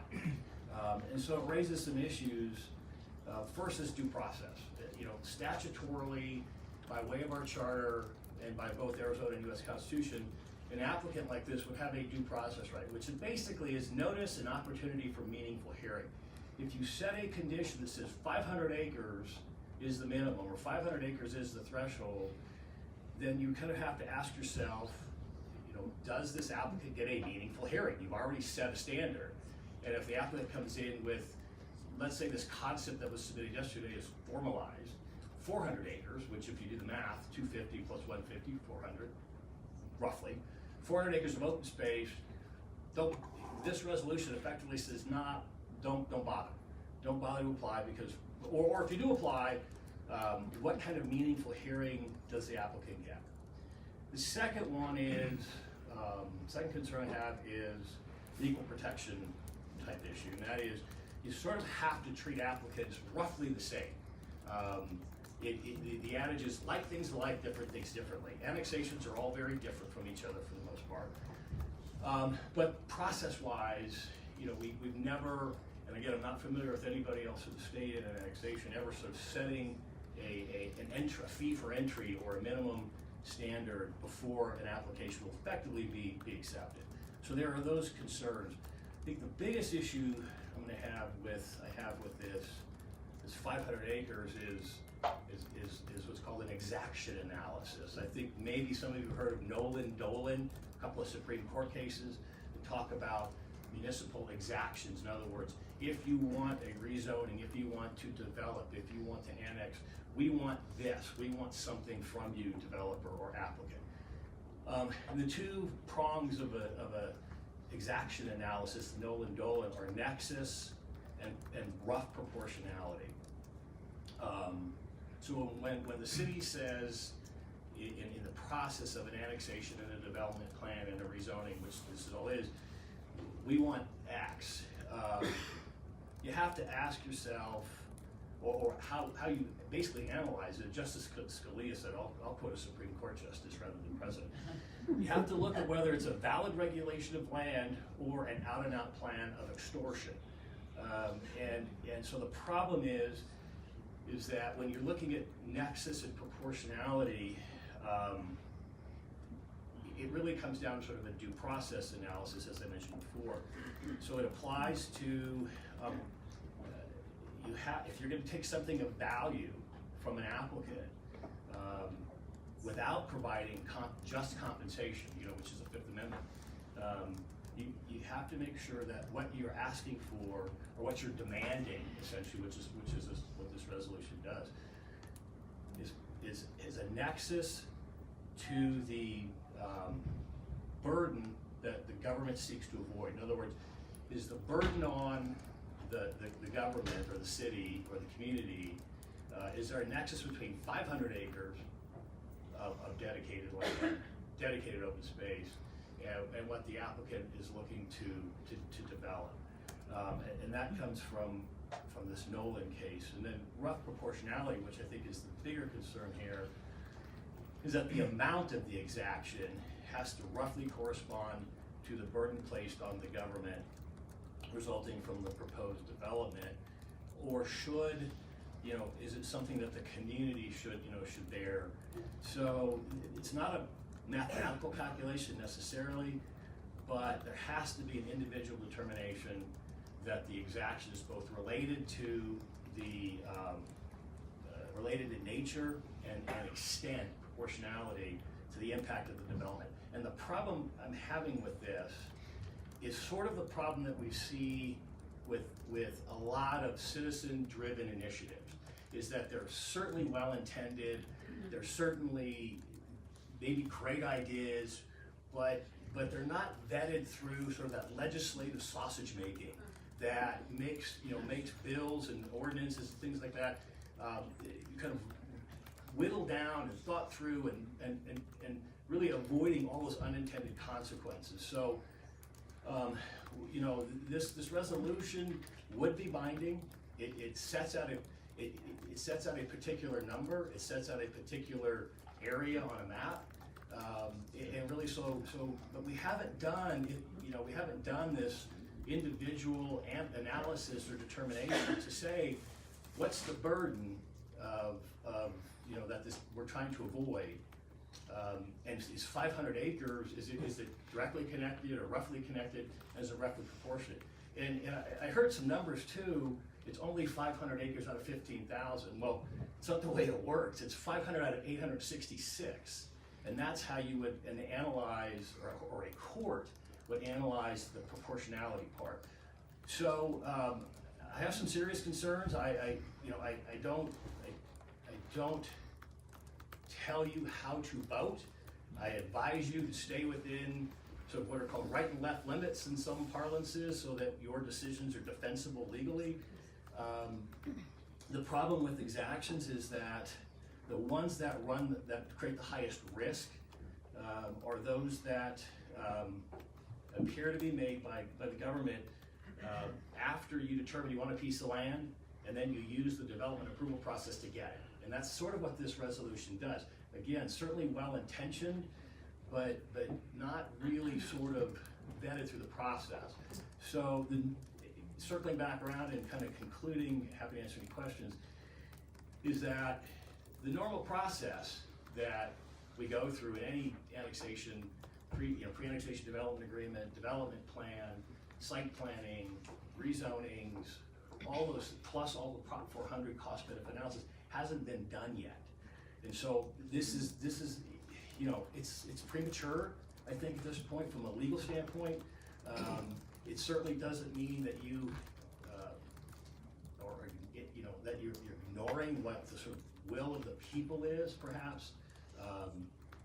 But I think there's a process, and I think the process tends to work well, and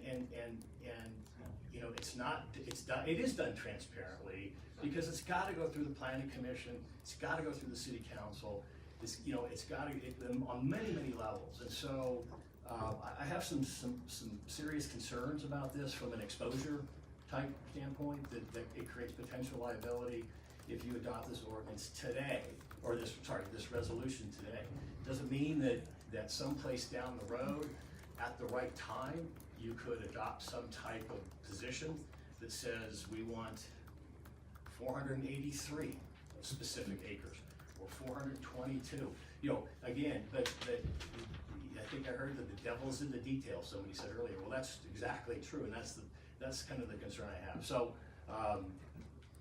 I think it, you know, again, well-intentioned, but I think it's a what was earlier, high consequence. A threat matrix was defined as high consequence, low frequency, meaning, you know, the high risk, that it may not happen, the odds of it happening may not, of getting sued, or if you adopt this, getting sued and getting, you know, and losing, but if you do, the potential consequences could be large, you know, in terms of dollars and cents. So I have some concerns about it, without commenting on whether it's a great idea or a bad idea. You know, it's just, there are some legal concerns we have with this, and happy to answer any questions. Well, it's helpful. Thank you, John. And I would agree with you that I'm certain that the resolution is very well intentioned. I believe that.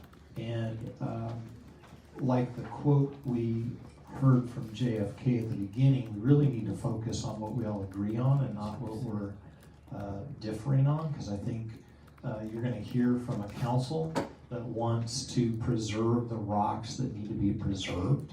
I'm certain you're going to hear that. Yet we have a resolution before us, and this council takes this very seriously, what we're about to do with the resolution. A resolution is not non-binding, it is binding. It is how the city does business. We pass resolutions all the time, and they are binding, and so we have to consider what council is telling us about this resolution. Furthermore, I appreciate the 5 Proposition 400 annexations that have occurred before us. This would be unprecedented to come before the process starts and say that we have to have 500 acres. Now, I heard people talking about, well, it's a starting point and all that, but the way I read the resolution is it's asking for 500 acres. And if we adopt that resolution, then we're essentially drawing a 500-acre line in the sand before the applicant gets to the starting line. Because while there was an application 7 months ago that John alluded to, because of the inaction, the staff has not done anything, the applicant backed up, and so because of inaction, it's essentially dormant, is what Mr. Palladini is suggesting. So now we have a new map, but we don't have a complete application yet. There is so much work that goes into engineering and legals, et cetera, because of Proposition 400. We don't even have that yet. So we don't really have an application in front of us. So I think this is a classic stagecoach in front of a 6-horse hitch. We're getting ahead of ourselves. Now listen, I understand the frustration. Hear me. I understand that we've been sitting in this for 7 months, waiting. But we, the city, can't do anything until the applicant brings a complete application. Then we have a Proposition 400 process that we go through. So please, I share the frustration of waiting for this to move forward. I'm hopeful that it will. But again, we don't totally control that. We're waiting for the applicant to give us the full application. So anyway, let's go to council comments. Councilman Blair. Well, a statement and then a question of the attorney. And I would say to this, that whether people are frustrated or not, as a council person, I've been frustrated waiting on negotiations from property owners out there that Joe has dealt with, and it took us 5 or 6 years to get a commitment for us to buy the property. I'm not willing to have my back put against the wall, knowing that the past track record of all councils has been to buy and support preserving properties at the Dells. I can't support it. Number 2, I think I heard you, Mr. Councilor, state that you have great concern about this resolution, which makes me go back in the day of different meetings that we've had. And if we are to go against the attorney's opinion, does that leave this council liable for a lawsuit alone? Well, it's not that specific. You know, I'm not saying vote no. I'm telling you that this creates some potential legal exposure for the city if it's proved. Because, and I've gone through that analysis for you, and I'm happy to clarify if you need it. I just think that it's you know, I mean, that description of the cart before the horse, I've never heard. Stagecoach, actually. Yeah, well. But again, you know, there's a process we go through. We really should go through the process. You know, all of these members of the public, and then some, are all, you know, entitled to come to all of the number of meetings. I think the last time we did this, you know, in the scale was Deepwell, and we had, you know, hundreds and hundreds of hours of staff time and tens of, maybe even hundreds of hours of planning commission meetings and city council meetings, going through the process and trying to, and at the same time having negotiations with the applicant to get a development agreement in place that made sense. And so it's all done, you know, it sort of looks like it may be done behind closed doors, but in the end, it's not. It's all done out in public. And so, you know, it's just a tough thing to if you adopt this, to set a basically bar to entry that may preclude an application at all, and then you have to actually, and then what are we involved in more than in a long litigation, or, you know, and so there are serious concerns with particularly the timing and the specificity of the resolution. That's where I'm coming down. Mayor Pro Tem. Thank you, Mayor. I just would like to state that, you know, I've sat on this council now for 3 years, and I will tell you one of my biggest goals has been to save the Dells long before there was a Save the Dells. We bought 160 acres, I think, in my first, maybe the second year on the council, and we want to do more. And I also want to recognize, so that's always been our goal, but I want to recognize Michael Lamar, who sat down with Mr. Giese and worked for the last 6 months to move the bar. Last night we were given a new map. That map sets aside 255 acres of open space, and that open space is probably the highest quality Granite Dells rock in the Granite Dells. The Point of Rocks, some beautiful areas around it. So I believe that due to Mr. Lamar's work, we've really moved that bar. Now, is it where the Save the Dells people want it? No, but we're moving in the right direction. And this is the beginning of a long process. So I just want to make you all assured of what we want. We want a City of Prescott Park and a Granite Dells Preserve with every bit of what we can get in that. And I believe we'll probably in the long run end up with more than 500 acres. Maybe not out of AED, but certainly part of it. And it will be the quality that we need. So I just don't want people to think that because if we vote no on this resolution, and I've sat down with the Save the Dells folks at least 7 times, and I told them, I'll do everything I can, but I'm certainly not going to put the city in a position that's not a good position. At the same time, we do need to protect property rights. So I appreciate the folks that spoke to that as well. We have a long process. I love the children. Thank you for speaking. I love that you love our Dales. We all do. You can do that. Councilman Zishka. Thank you, Mayor. Thank you, Mayor. I want to thank you all for being so civil. You know, I know that there may have been some people who were loaded for bear on this deal, and it says a lot about you that you were so civil and so forthright to the council, and so I appreciate that. And now I'd like to read a little statement. While I'm not ready to vote positively for annexation, I'm not ready to vote positively for annexation. I'm also not ready to commit the citizens of Prescott to 500 acres or nothing, because nothing may not look very pretty. We have work to do with the developer to more closely define what's realistic and what's best for both parties. And I truly mean what's best for Prescott first, and ultimately for AED. Let's not throw the baby out with the bathwater. Thank you. Councilwoman Scholl.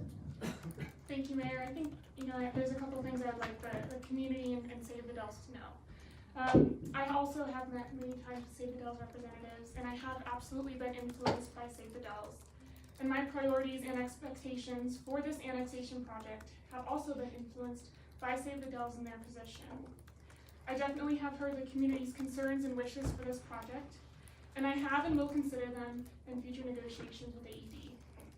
What concerns me, besides the legal concerns brought up by Mr. Palladini, is how adopting this resolution will affect the city's ability to negotiate as much open space as possible.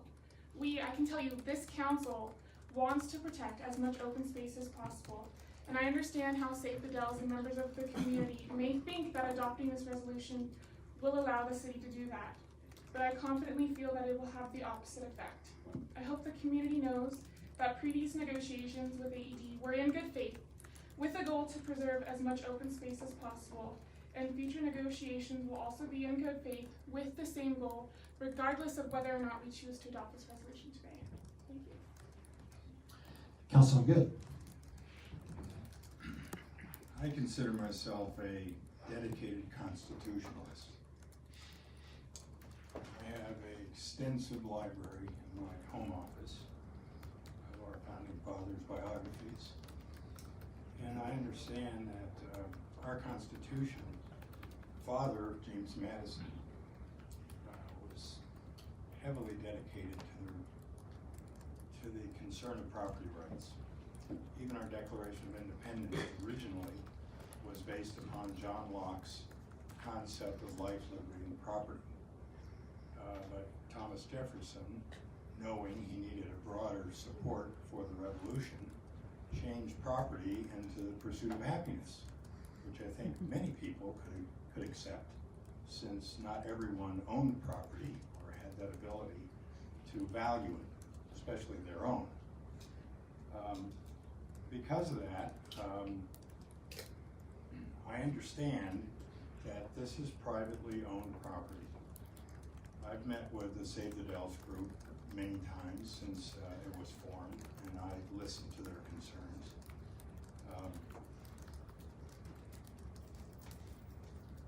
And I've been asked many times that we need to save the Dells. And I've answered that question many times by saying, well, take out your checkbook, write me a check for $6 million, and I'll save the Dells. But we don't have that. My original thought on this was that this would be a non-binding resolution that could be used to send a strong message to the developer that concession for open and accessible space was extremely important for this council to approve. But now understanding that it is binding, I don't want to be able to demand this bar be set so high that if we were able to negotiate a 490 acre concession, we couldn't accept it. And I agree with Councilman Shishka, we don't want to be in a position where we could have a really good agreement, but not be able to accept it because this 500 number is in this resolution. Quite frankly, I was prepared to support it up until yesterday, because I felt that by sending this kind of a message, we would be in a stronger negotiating position with the developer for additional concessions. And quite frankly, I think it worked, because yesterday afternoon, the developer came in and conceded nearly to the point where we were early in the year, where we thought we were moving towards a very acceptable proposal that would preserve the bulk of the primary view shed and guarantee public access. However, that was withdrawn. So the idea is a good one. I think it's, at this point, it needs to be reconsidered in its wording. I also think the timing is not good at this point. As most of you know, I was on the Planning and Zoning Commission and sat through those 5 months or so of hearings on the Deepwell Ranch and saw how that process improved dramatically from where it began until it was brought before the council for its approval. And that was a 5-month process by the time it got to planning and zoning. We don't even have a formal proposal yet to consider before it then has to go through the planning and zoning process. So I think the timing is not good at this point, and I think Save the Dells can also reword it. They can bring it back in a more acceptable form if they choose. So consequently, I think at this point, I'm not in a position to be able to support this now based upon its binding nature. And I want to be able to make sure that our city manager and our attorney and our developmental staff members have the chance to negotiate with the developer and bring it forward in a more acceptable manner that's going to be approaching what Save the Dells wants. So at this point, I think I can't make a proposal to move this resolution forward, but I want to make sure that the community at large and Save the Dells understands how much I support their goals. Thank you, Mayor. The Honorable Councilman Lamerson. Thank you, Mayor. Individually, I wouldn't like the Dells developed at all. But I don't own the land. Somebody else owns the land. And I do support private property rights, but I also support property rights of the City of Prescott. And some of our property is more in the way of water. It's more in the same sense as intellectual property with regards to who the City of Prescott is, what it means to be in the City of Prescott rather than somewhere else. And I would encourage Mr. Lamar to continue negotiation. And you've heard the council. I understand that the negotiations are just that, the negotiations. And I understand somebody who owns a private property would like to get the most out of their investment that they can. But I also would like to get the most out of the investment on behalf of the citizens of Prescott for our water and our right of being in the City of Prescott where we can. So, having said that, I would like to see you continue negotiating and see where we can come closer to what we think is an appropriate negotiated agreement without the appearance of, oh, what would the word be, extortion on either side. Councilman Lemerson, I will, and I don't think you're the only one that feels that way. I think it's a unanimous consensus that we want to continue the negotiations to get closer to something that's agreeable to everybody.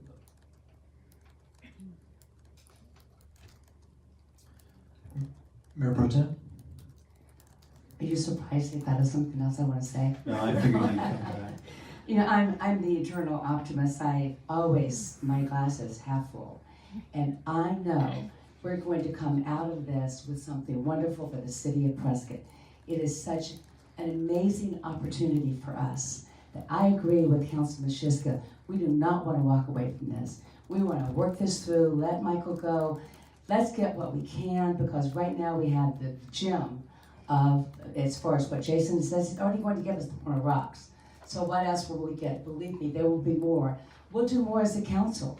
So we will end up with something that's absolutely amazing. And so that, I just feel that, you know, this has been a huge challenge. I wake up in the middle of the night thinking about rocks. But every challenge has an opportunity. And so we really want to get everything we can get, so this is an opportunity for the city. So we don't want to walk away from this. Thank you for that. Other questions, comments from the council? My understanding is, Mr. Palladini, we have a few options. You can accept the resolution, deny the resolution, or amend the resolution as some of the things I saw in your notes there? Right, so Mayor, Council, the charter, in pretty broad terms, says that the council must take action or act upon the citizen petition within 30 days. So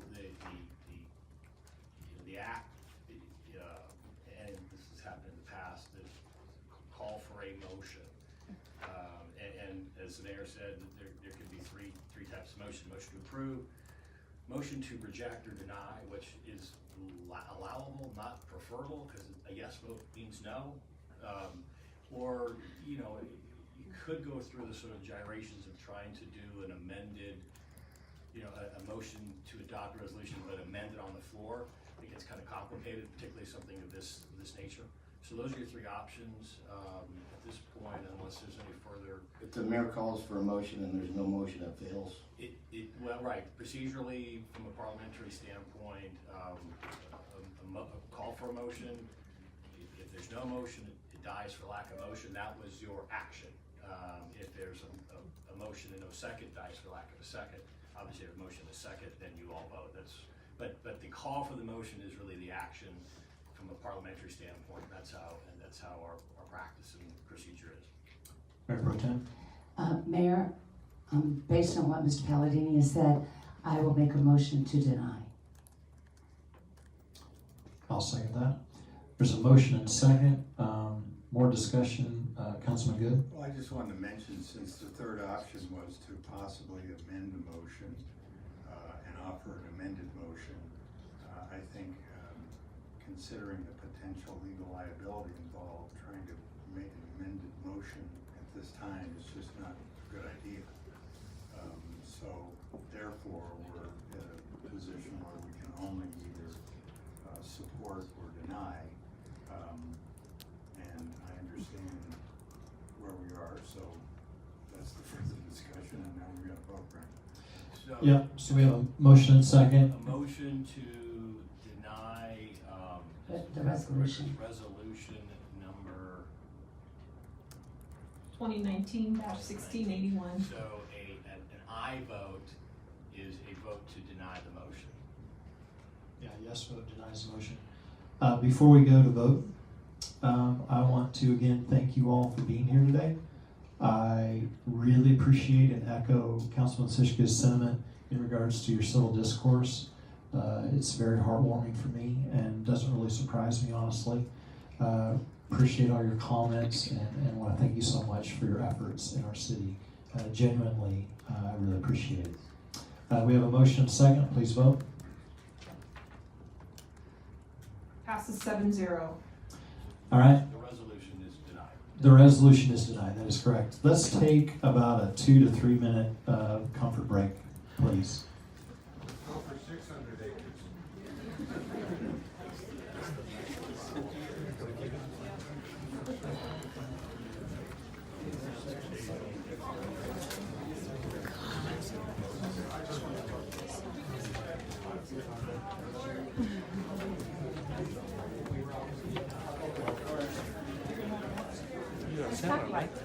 Yes, I am. Okay, nice to meet you. Nice to meet you. Thank you. I'll be back tomorrow for training. Okay. So probably we have to chat a little bit Yes, more. I'm going to tell Greg to have a big vacation. Yeah, I was going to be here today, but he had to get down to Phoenix.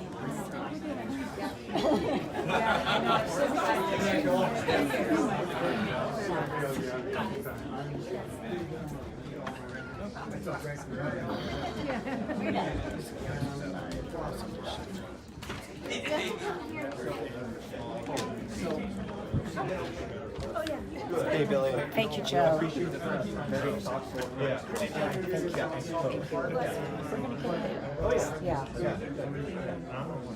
I gotta make sure that you all. It's just. You're so sweet. You're so sweet. Thank you. There's much more to everything else. Say goodbye to you. They're great too.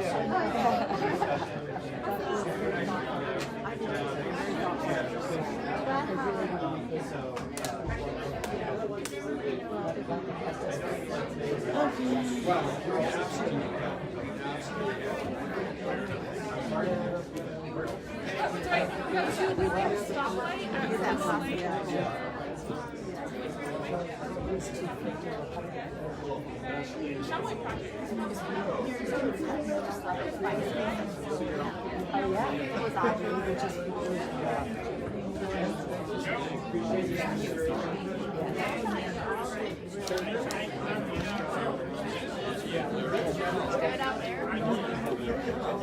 out.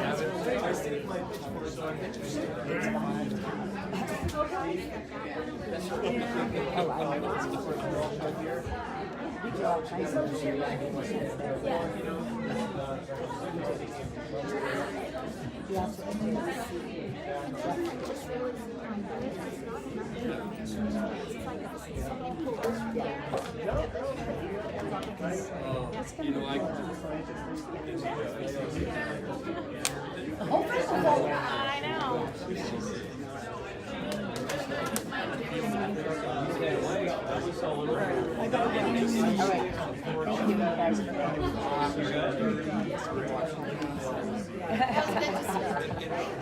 All right, you guys, take care. Okay. So are you tired?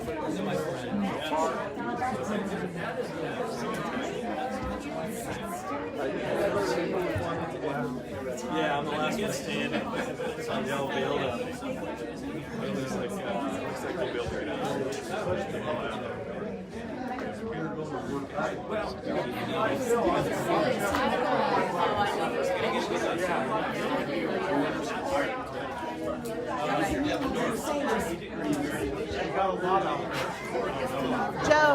Joe, did you want to make any statement after the vote? Yeah, I'm actually going to go outside where I guess there's a crowd assembled and. Oh, yeah. Okay. Yeah. They're going to restart here pretty quick, Yeah. so I can't really follow that. I want me to just email you a thought or two? Sure, or why don't you just say something like just really fast right here, okay? Yeah. Today wasn't a loss for anyone. It wasn't a loss for the Dells. It's a thoughtful moment. I feel like we saw some maturity and really professional thought given to this by council and by the city attorney, and we can all sort of take a breather, step back, and then think about where we go next. But ultimately, the sentiment shown in this room today is clearly that Prescott wants to save the Dells, and I come out of this very exhausting period of my time feeling uplifted by that. Okay, thanks. Yeah, thanks, Lynn. We'll bring this back to order. Hopefully Councilman Sishka is going to make his way here. And we are picking back up with item 10D. Award a city contract to Asphalt Paving and Supply Incorporated for the Willow Lake Road and Prescott Lakes Parkway Intersection Improvements Project. Good evening. Not afternoon. Yeah, this item is presented for your consideration to award the construction contract for the traffic signal and intersection improvements at Willow Lake Road and Prescott Lakes Parkway. As you know, this project is part of our ongoing effort to improve traffic operations at that intersection. And the intersection has been experiencing increased traffic in the last several years. It met a signal warrant in 2018, which led the city to then undertake a design contract with Kimley Horn for the improvements. This overhead is not related to it. Yeah, sorry. I thought we were out near basis. Yeah, that's it. So along with the new traffic signal, the work to be completed also includes traffic striping, signage, curbing, sidewalks, handicap ramps, some median islands, pavement restoration through the whole intersection, and then there is some minor water main work as well. And to reduce the time needed to procure some of the long lead time items affiliated with traffic signal equipment, the city is providing some of the signal poles and mast arms that were needed. Those take 16 weeks, so we needed to have those available immediately. The city received 3 bids for the work, with AP&S deemed to be the lowest responsive bidder at $474,747.47. And then per the contract, all work must be substantially complete within 45 days. And assuming approval today, that work will begin in about a week and a half or so. Staff is recommending award of that contract, and if you have any questions, I can answer them at this time. Questions, comments from the council? Mayor Pro Tem? I certainly have a comment. Ian, thank you very much. I think this is one of the first items we talked about on our bicycle traffic pedestrian committee, and it's been about 3 years coming, so thank you. Councilman Shishka. Thank you, Mayor. Yeah, God bless you, son. I'll tell you what, that thing has been a long time coming, and a lot of people are going to be happy about that. Thank you very much. You're good improvement. Councilman Good. Yeah, I also agree that this is a very necessary intersection requirement. Not only has the traffic increased dramatically since Basis School began operations, and of course they are continuing to grow their enrollment, but as we've seen, the restrictive area in the going through the Dells, speaking of the Dells again, we're probably going to be hitting capacity in that area in the next couple of years, and consequently more people will be taking that road as an alternate path or roadway going north and going west. So the need for that is only going to be more pronounced, and getting this prepared now is pretty good timing. In fact, it may be a little bit late, but better late than never. So, thank you. Other questions, comments from the council? Any public comment? Entertain a motion. Mayor, I move to adopt ordinance number 2019-1659. Second. Wait, that's the wrong, that was the next one. Thank you. We're on D there. Yeah, sorry about that. Move to award city contract number 2019-204 for the Willow Lakes Road and Prescott Lakes Parkway intersection improvements project to Asphalt Paving and Supply, Inc. in the amount of $747.47. A lot of sevens. Can I third it? That's quite the number. I have a motion and a second. Who seconded? Councilman Lamerson did. Thank you. Please vote. Passes 7-0. We fall apart after 5 o'clock.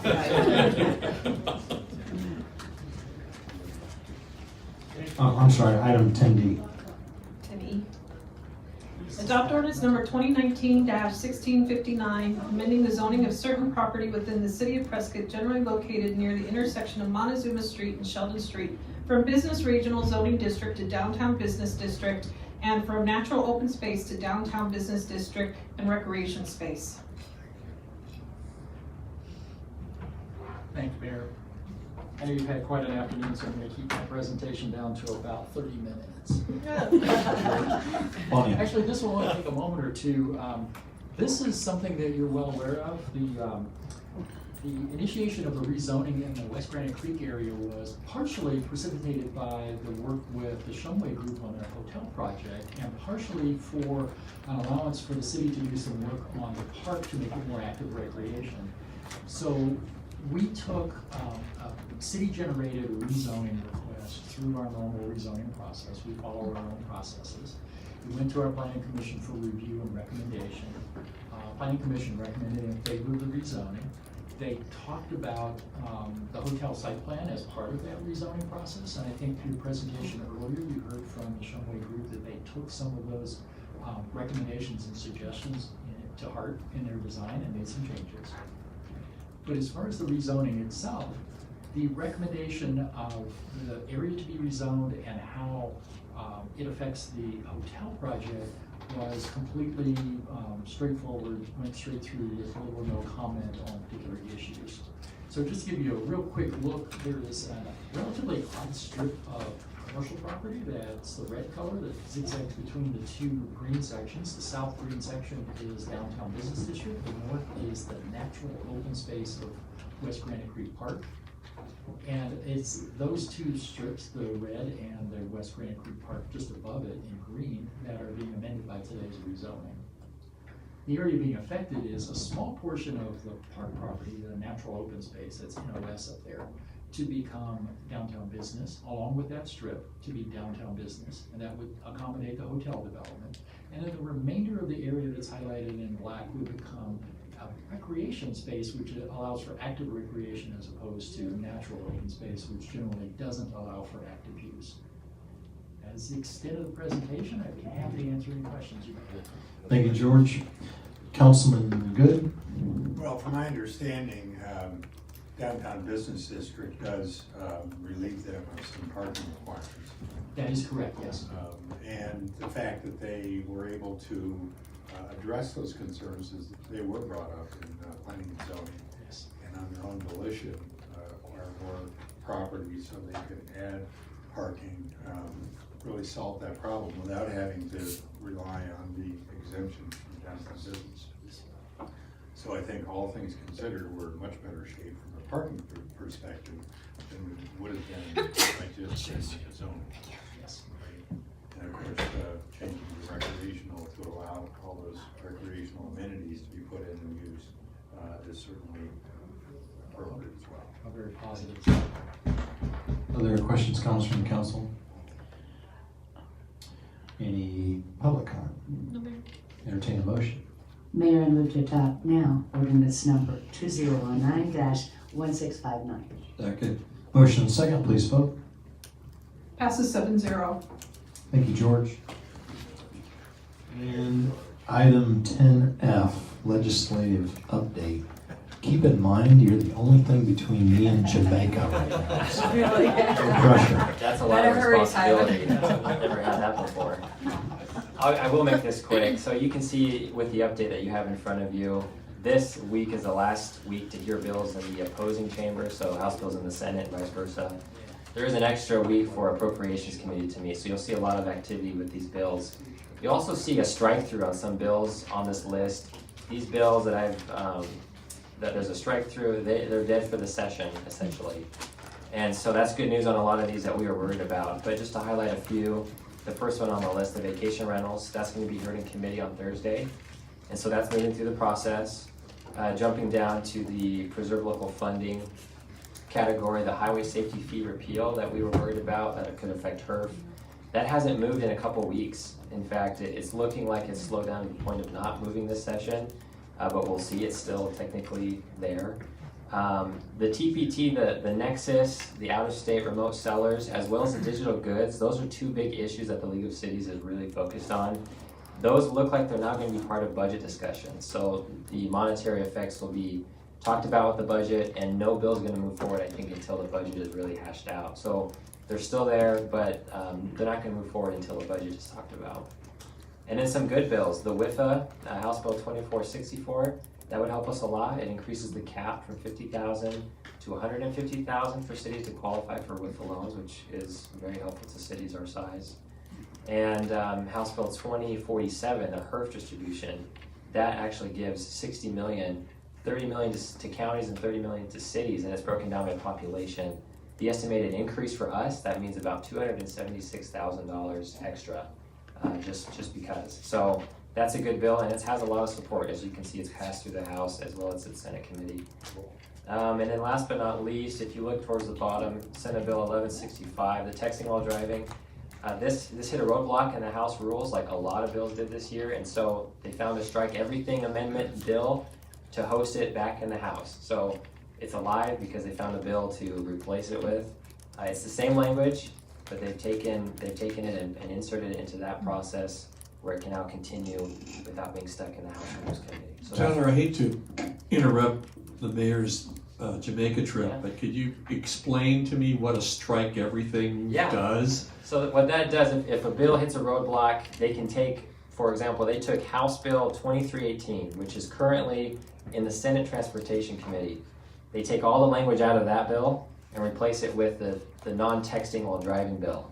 In order for it to continue on its process, it's a loophole. It's a way to get around a roadblock.